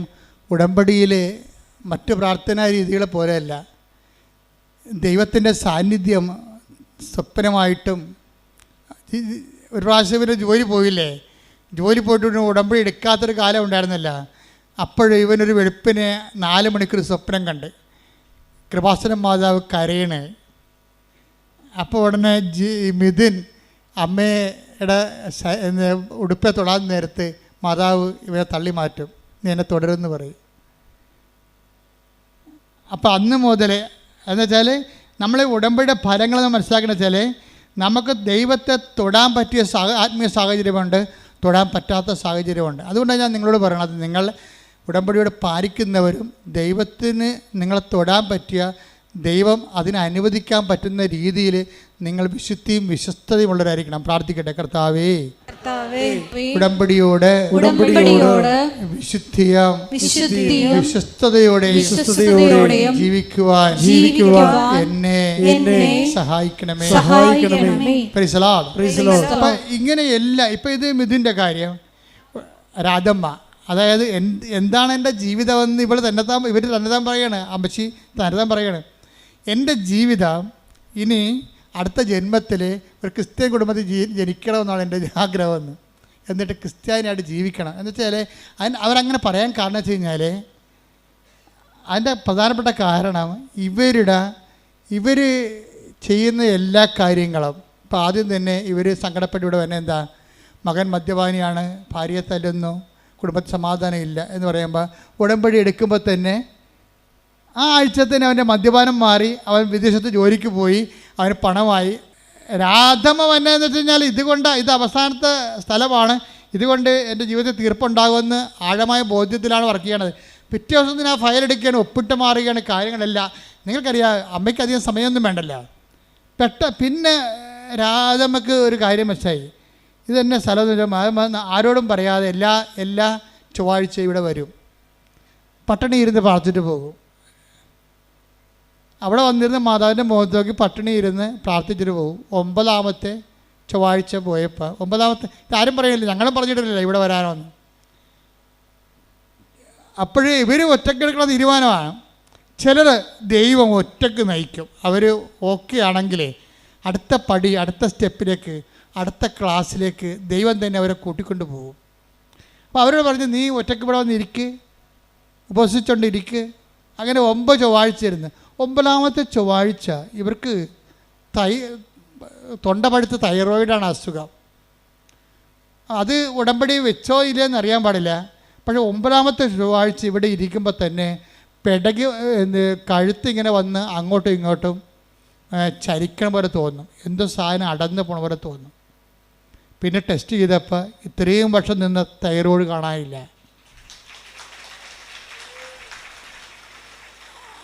അപ്പോഴവർക്ക് പിന്നെ അവരുടെ വിശ്വാസം പെരുകിയില്ലേ. അവരുടെ വീട്ടിൽ ചേടത്തിയോ ഉണ്ട് ആണെന്നത്. അപ്പോൾ അവർക്ക് നടക്കാൻ പാടില്ല. അവർ കുണ്ടളം കാഴ്ച കിടക്കുന്ന പോലെ അവരുടെ വെരിക്കോസ് ഇങ്ങനെ കറുത്ത് ഇങ്ങനെ കഷ്ണം പോലെ തൂങ്ങുകയാണ്.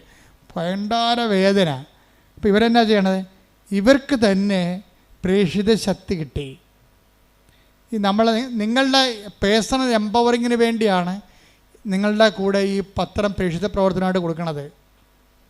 അപ്പം ഇതിനെന്നോട് പറഞ്ഞ് ഇവിടെ സാക്ഷ്യം പറഞ്ഞാൽ എന്തറിയാവോ, ഈ പത്രം നിങ്ങളെ കൊടുക്കണത് ഇവിടെ പറയണ പോലെ ഞാനും എൻ്റെ അപ്പനും കൊടുക്കണത്. നിങ്ങളിവിടെ പറയണത് പള്ളിയിൽ കൊണ്ടേ കൊടുക്കുക, അല്ലെങ്കിൽ വേറെ എവിടെയെങ്കിലും ഓട്ടോറിക്ഷക്കാർക്ക് കൊടുക്കുകയല്ലേ. ഞങ്ങളങ്ങനെയല്ലേ ചെയ്യണത്.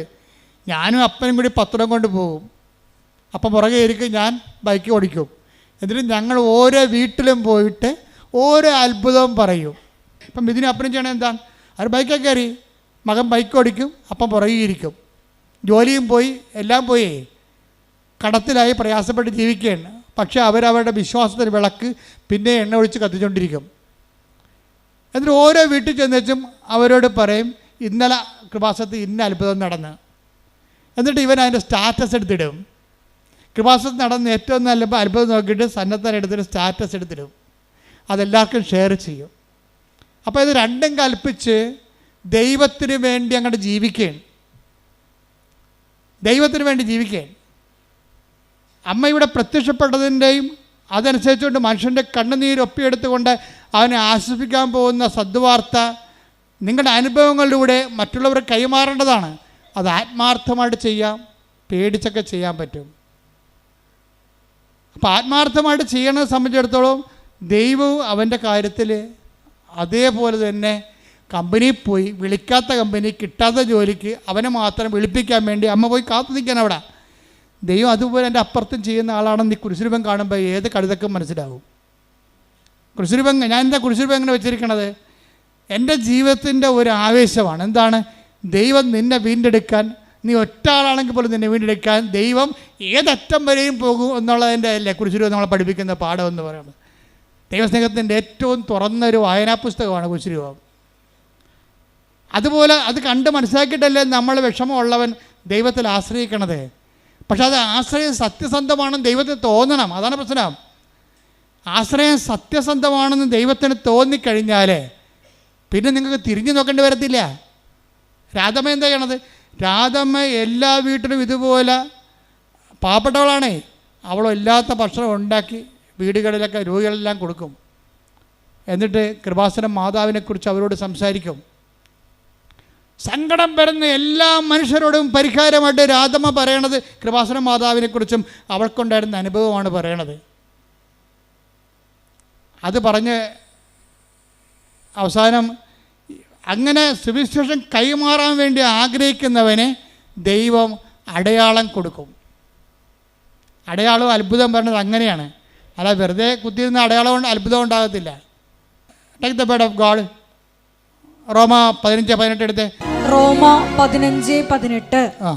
വിജാതീയരുടെ അനുസരണം നേടിയെടുക്കേണ്ടതിന് പറഞ്ഞ വിജാതീയരുടെ അനുസരണം നേടിയെടുക്കേണ്ടതിന് വാക്കാലും പ്രവൃത്തിയാലും അടയാളങ്ങളുടെയും അത്ഭുതങ്ങളുടെയും ബലത്താലും പരിശുദ്ധാത്മാവിന്റെ ശക്തിയാലും ഞാൻ വഴി ക്രിസ്തു പ്രവർത്തിച്ചവയൊഴികെ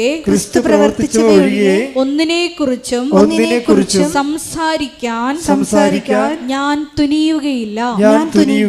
അതാണ് അപ്പോസ്തലിക പ്രഭാഷണം എന്ന് പറയണത്. വേറെ ഒന്നിനെക്കുറിച്ചും പറയത്തില്ല. അതായത് സുവിശേഷ കൈമാറ്റത്തിന് ഒരു മീറ്റർ ഉണ്ട്. എന്താ അതിൻ്റെ മീറ്റർ? എന്താണ്? ഒന്നിന് വായിച്ചേ. വിജാതീയരുടെ അനുസരണം നേടിയെടുക്കേണ്ടതിന് അവന് വിശ്വാസം നേടിയെടുക്കണം. അവൻ വചനത്തെ വിശ്വസിക്കണം, വചനത്തെ അനുസരിക്കണം. അനുസരണം നേടിയെടുക്കണമെങ്കിൽ എന്ത് ചെയ്യണം? വിജാതി അനുസരണം നേടിയെടുക്കാൻ വേണ്ടി ഞാൻ എന്ത് ചെയ്യണം? വായിച്ചോളൂ. വാക്കാലും പ്രവൃത്തിയാലും. വാക്കും പ്രവൃത്തിയും ഉടമ്പടിയാണത്.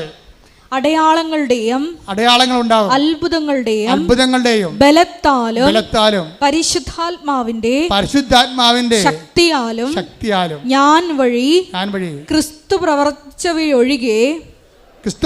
ഒഴികെ ഒന്നിനെക്കുറിച്ചും സംസാരിക്കാൻ ഞാൻ തുനിയുകയില്ല. അപ്പൊ ഞാൻ വഴി ക്രിസ്തു പ്രവർത്തിച്ച ഇല്ലെങ്കിൽ നിങ്ങൾ ഉടമ്പടിയിലല്ല. ഒരാൾ ഉടമ്പടിയിലാണോ ഇല്ലെന്ന് നമുക്ക് എങ്ങനെ അറിയാൻ പറ്റുമെന്ന് വെച്ചാൽ അവർ വഴി ക്രിസ്തു പ്രവർത്തിക്കണം. എങ്ങനെ ക്രിസ്തു പ്രവർത്തിക്കേണ്ടത് എങ്ങനെയാ? ഇപ്പം രാധമ്മയുടെ കാര്യം എടുക്കുക എന്താണ്?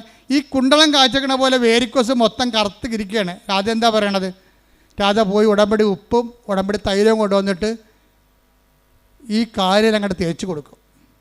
10-12 കൊല്ലമായ വേരിക്കോസാണേ. കാലം മരവിച്ചിട്ട് കഴച്ചിട്ട് തലയെ വെച്ച് കിടന്ന നിലയും പിടിച്ച് കിടന്ന് ഉറങ്ങണ വ്യക്തിയാണ്. വേറെ ആരുമല്ല അവിടെ ചെന്നിരിക്കണത്, ഇവർ മാത്രം. ഈ പാവപ്പെട്ട ചേച്ചി ഈ ഉടമ്പടി തൈലം ഉപ്പ് എടുത്തിട്ടുണ്ട് അവരുടെ കാലെ പെട്ടി കൊടുക്കും. വിശ്വപ്രമാണം ചൊല്ലി 3-ാം ദിവസം ഇത് പുതിയ കാല് പോലെ അങ്ങോട്ട് ഇരിക്കും. ഇപ്പം ആരാണ്? രാധ വഴി ക്രിസ്തു പ്രവർത്തിക്കാൻ, ക്രിസ്തുവിന് പ്രവർത്തിക്കാൻ ആഗ്രഹമുണ്ട്. എല്ലാവരിലൂടെയും പ്രവർത്തിക്കാൻ ആഗ്രഹമുണ്ട്. എല്ലാവരിലൂടെയും ക്രിസ്തുവിന് അടയാളം നൽകാൻ ആഗ്രഹമുണ്ട്. എല്ലാവരുടെയും ക്രിസ്തുവിന് അത്ഭുതങ്ങൾ നൽകാൻ ആഗ്രഹമുണ്ട്. എല്ലാവരെയും ക്രിസ്തുവിൽ മറ്റുള്ള മനുഷ്യരുടെ വിശ്വാസത്തെ കൊണ്ടുവരാൻ ആഗ്രഹമുണ്ട്.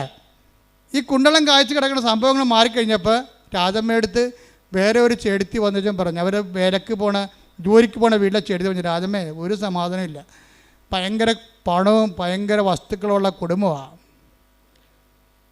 രാധമ്മ പറഞ്ഞ അമ്മ കേൾക്കുമല്ല, ഞങ്ങൾ 16 കൊല്ലമായിട്ട് ഇവിടുത്തെ ഒരു 3 സെൻറ്റ് സ്ഥലത്തിന് വേണ്ടി പാകുടമ്പടി നടക്കാതെ കോടതി കേസ് നടക്കുകയാണ്.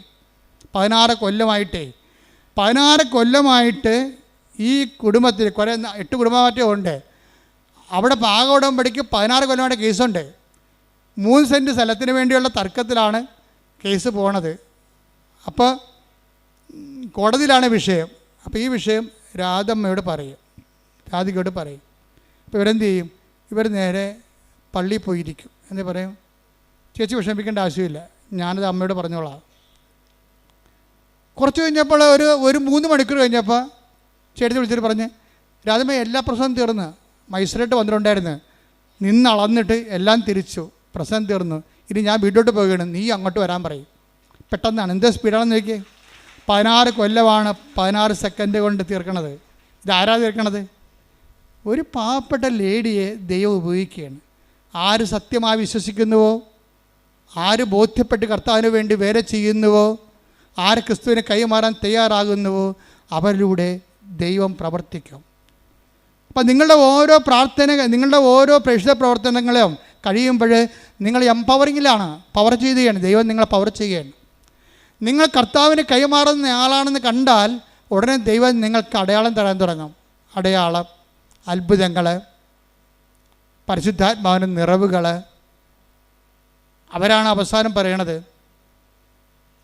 ദൈവത്തെ കണ്ടുകൊണ്ട് ഞാൻ ഈ ഉടമ്പടിയിൽ ജീവിക്കുകയാണ്, ഇനിയും ഞാൻ മരണം വരെ ഉടമ്പടി തന്നെ ജീവിക്കും. എന്താ കാര്യം? ദൈവത്തെ തൊടാൻ പറ്റുന്ന ഒരു വഴികളിലൂടെയാണ് അവർ ജീവിതത്തെ സഞ്ചരിച്ചുകൊണ്ടിരിക്കുന്നത്. നിങ്ങൾ ഉടമ്പടിയിലായിരിക്കുന്നവർ ഉടമ്പടിയെ നീതീകരിക്കണം. നിങ്ങളുടെ പ്രവർത്തനങ്ങൾ കൊണ്ട് അതിനെ സാധൂകരിച്ചുകൊണ്ട് സുവിശേഷത്തിൻ്റെ ശക്തരായ വക്താക്കളായി മാറാൻ വേണ്ടി ദൈവം നിങ്ങൾ അഭിഷേകം ചെയ്യട്ടെ. സ്തുതിക്കട്ടെ. ഹല്ലേലൂയ, ഹല്ലേലൂയ, ഹല്ലേലൂയ, ഹല്ലേലൂയ. ഹല്ലേലൂയ, ഹല്ലേലൂയ, ഹല്ലേലൂയ, ഹല്ലേലൂയ. യേശുവേ നന്ദി, ഹല്ലേലൂയ. ആരാധന, ആരാധന, ആരാധന, ആരാധന, ആരാധന,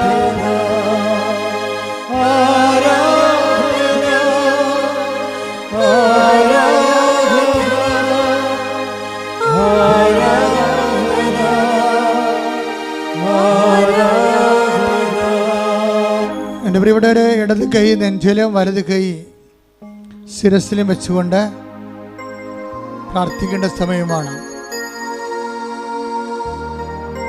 കർത്താവ് അടിപ്പിട പോലെ വൈദ്യാഘാതം പോലെ ദൈവികമായ ശക്തി ഉച്ച മുതൽ ഉള്ളംകാല് വരെ നിങ്ങളുടെ ആന്തരിക അവയവങ്ങളിലും നിങ്ങളുടെ ബാഹ്യസ്ഥലങ്ങളിലും കർത്താവിന്റെ കൃപയാൽ സ്നാനപ്പെടുന്ന വലിയ സമയമാണ്. ശ്രദ്ധിക്കട്ടെ. ഹല്ലേലൂയ ഹല്ലേലൂയ ഹല്ലേലൂയ. ശ്രദ്ധിക്കട്ടെ. ഹല്ലേലൂയ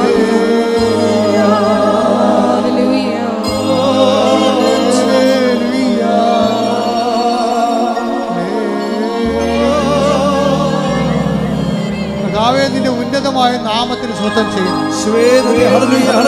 കർത്താവിന്റെ വിശുദ്ധ പൗരോഹിത്യത്തെ മഹത്വപ്പെടുത്തുന്നു. ഹല്ലേലൂയ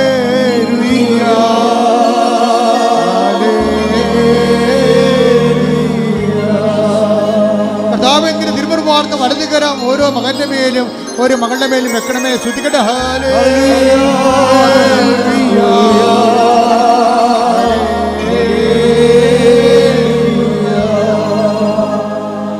മനുഷ്യന് തലച്ചോറിനെ സ്പർശിക്കണമേ കർത്താവേ. തലച്ചോറ് സിസ്റ്റിനെ സ്പർശിക്കുന്ന കർത്താവേ. തൈറോയിഡിനെ സ്പർശിക്കുന്ന കർത്താവേ. സ്പോണ്ടിലോസിസിനെ സ്പർശിക്കുന്ന കർത്താവേ.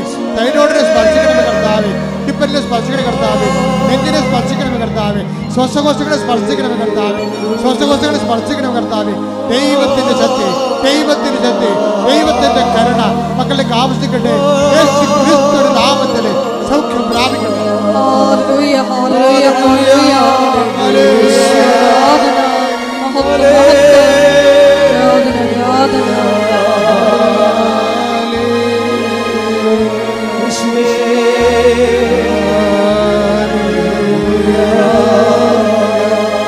ഞങ്ങൾക്ക് വേണ്ടി ക്രൂശിക്കപ്പെട്ടവനെ,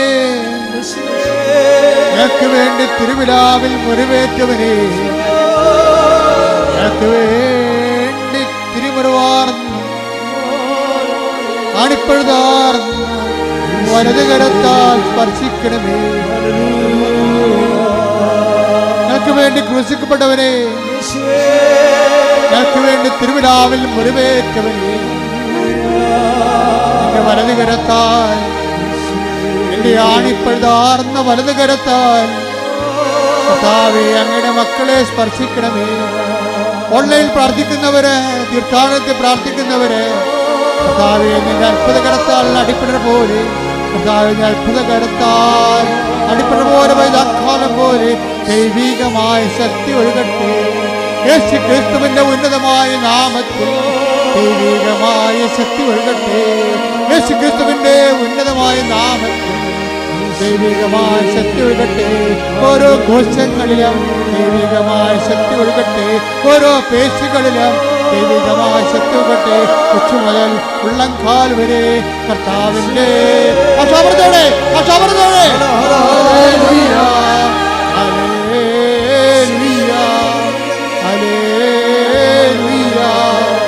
ഞങ്ങൾക്ക് വേണ്ടി ക്രൂശിക്കപ്പെട്ടവരെ, ഞങ്ങൾക്ക് വേണ്ടി തിരുവിലാവിൽ മുറിവേറ്റവരെ, ഞങ്ങൾക്ക് വേണ്ടി മൃത്യുടം ചൂടിയവരെ, ഞങ്ങൾക്ക് വേണ്ടി മൃത്യുടം ചൂടിയവരെ, നിന്റെ മുഴുക്കിടത്ത് നൽകുന്ന വിശുദ്ധമായ രക്തം കർത്താവേ, നിന്റെ മുഴുക്കിടത്ത് നൽകുന്ന വിശുദ്ധമായ രക്തം കർത്താവേ, കൊച്ചു മുതൽ ഉള്ളംകാൽ വരെ പടരട്ടെ.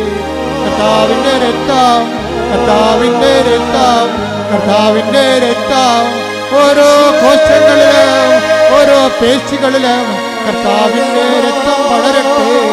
കർത്താവിന്റെ രക്തം പടരട്ടെ.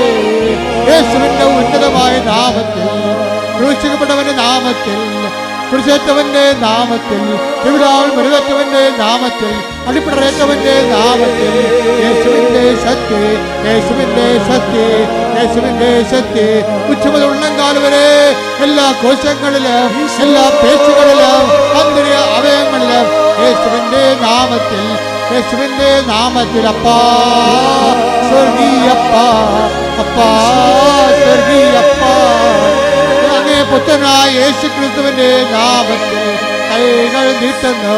അപ്പാ സ്പർശിക്കണമേ. യേശുവിന്റെ നാമത്തിൽ സൗഖ്യം നൽകണമേ.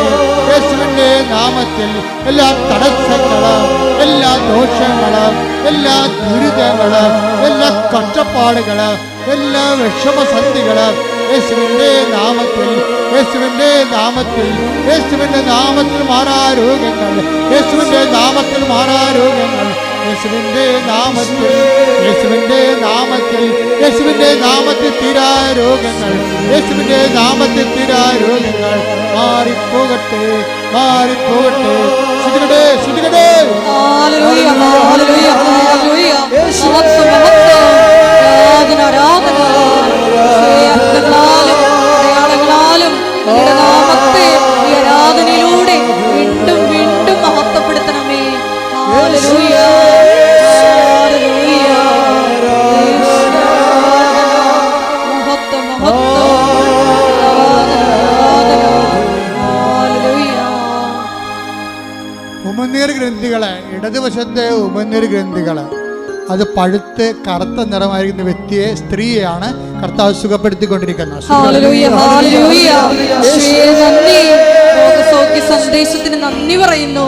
വലത് കയ്യിലും ഇടത് കയ്യിലും വാച്ചുകൾ മാറ്റി മാറ്റി കെട്ടുന്ന മെറ്റൽ അലർജിയുള്ള വ്യക്തിയെ കർത്താവ് സ്പർശിച്ചുകൊണ്ടിരിക്കുന്നു. ഹല്ലേലൂയ, ഹല്ലേലൂയ. മഹത്വം, മഹത്വം. ആരാധന, ആരാധന.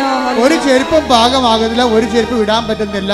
കാലിന് ആണി പോലുള്ള തളർച്ചയുണ്ട്, രോഗങ്ങളുണ്ട്, കാലിന് തളർച്ചയുണ്ട്, അതുപോലെ തന്നെ കാലിന് ശോഷിക്കുന്ന അവസ്ഥയുണ്ട്. ആ വ്യക്തിയെ കാലുകൾക്ക് വ്രണമുണ്ട്. ആ വ്യക്തികളെ കർത്താവ് സ്പർശിച്ചുകൊണ്ടിരിക്കുന്നു. ഹല്ലേലൂയ, ഹല്ലേലൂയ. മഹത്വം, മഹത്വം. ആരാധന. ഹല്ലേലൂയ. കോശങ്ങളെ ടെസ്റ്റ് ചെയ്യാൻ കൊടുത്ത് ബയോപ്സി കൊടുത്തിരിക്കേണ്ട വ്യക്തികളെ കർത്താവ് കാണിക്കുന്നുണ്ട്. ശരീരത്തിൽ വൈ പോലെ ജംഗ്ഷൻ പതിരിക്കുന്ന സ്ഥലങ്ങളിൽ നിന്ന് ബയോപ്സിക്ക് പോയിട്ടുള്ള വ്യക്തികളെ കർത്താവ് ഈശോമിശിഹായുടെ നാമത്തെ സുഖപ്പെടുത്തുന്ന പൂർണ്ണമായി സൗഖ്യപ്പെടുത്തിയിരിക്കുന്നു. ഹല്ലേലൂയ, ഹല്ലേലൂയ, ഹല്ലേലൂയ. രോഗങ്ങളുടെ സൗഖ്യത്തിന് നന്ദി പറയുന്നു. ഹല്ലേലൂയ. വീണ്ടും കർത്താവ് കോശങ്ങളെ തന്നെ കാണിച്ചുകൊണ്ടിരിക്കുന്നത്. ഓരോ കോശങ്ങളെയും ശരീരത്തിൻ്റെ ആന്തരികമായ അവയവങ്ങൾക്കുണ്ടായിരിക്കുന്ന കോശങ്ങളെ, ആ കോശങ്ങൾക്കുണ്ടായിരിക്കുന്ന കോശങ്ങൾ കറുത്ത് വന്നിരിക്കുന്നത്, അത് ഡെഡായിട്ടുള്ള സെൽസുകൾ ഉണ്ടാകുന്നതാണ്. അതിന് ക്യാൻസർ എന്ന മറ്റു രോഗങ്ങൾ എന്ത് വേണമെങ്കിലും പറയാം. പക്ഷെ ആ കർത്താവ് ആ രോഗികളെ സ്പർശിച്ചുകൊണ്ടിരിക്കുന്നു, സൗഖ്യത്തേക്ക് നയിച്ചുകൊണ്ടിരിക്കുന്നു. ശ്രുതിക്കട്ടെ. ഹല്ലേലൂയ, ഹല്ലേലൂയ. യേശുവേ നന്ദി. ആരാധന. ഞങ്ങളുടെ അവിടുത്തെ സാന്നിധ്യത്തിന് നന്ദി പറയുന്നു. മുട്ടേ നിൽക്കുക. സമാപന ആശീർവാദ സമയമാണ്. ദൈവമാതാവിന്റെ മധ്യസ്ഥയിലെ ദിവ്യാരണി സന്നിധിയിൽ സമർപ്പിച്ച് കിട്ടിയ എല്ലാ രോഗസൗഖ്യങ്ങൾക്കും നന്ദി പറഞ്ഞുകൊണ്ട് നമുക്കൊരു നിമിഷം ദിവ്യാരണി സന്നിധിയിലായിരിക്കാം. ഞാനല്ലാതെ മറ്റൊരു ദൈവം ഉണ്ടാകരുതെന്ന് വലിയ വചന വെളിപാട് നൽകിയതിന് നന്ദി പറയുന്നു. ഈശോയെ, ഏത് ജീവിത സാഹചര്യങ്ങളിലും ക്ലേശ സമയങ്ങളിലും നീയാണ് കർത്താവ് എന്ന് ഉറക്കെ പ്രഖ്യാപിച്ച് ജീവിത സാക്ഷ്യം നൽകുവാൻ ഈ ആരാധനയിലൂടെ ഞങ്ങളെ തിരഞ്ഞെടുത്ത് അഭിഷേകം ചെയ്യണമേ എന്ന് ഒരു നിമിഷം ഞങ്ങൾ പ്രാർത്ഥിക്കുന്നു. ഞങ്ങളുടെ കൃപാവര പ്രവർത്തികളിലൂടെയും സാക്ഷ്യ ജീവിതത്തിലൂടെയും ഞങ്ങളുടെ വെളിച്ചം മറ്റുള്ളവർക്ക്, നീയാകുന്ന ക്രിസ്തുവിൻ്റെ വെളിച്ചം മറ്റുള്ളവർക്ക് പകർന്നു കൊടുക്കുവാൻ ഞങ്ങളെ അഭിഷേകം ചെയ്യണമേ എന്ന് പ്രാർത്ഥിച്ചുകൊണ്ട് ശിരസ് നമിച്ച് നമുക്ക് ദിവ്യകാരുണ്യനാഥൻ്റെ ആശീർവാദം സ്വീകരിക്കാം.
പരിശുദ്ധ പരമ ദിവ്യകാരുണ്യമേ,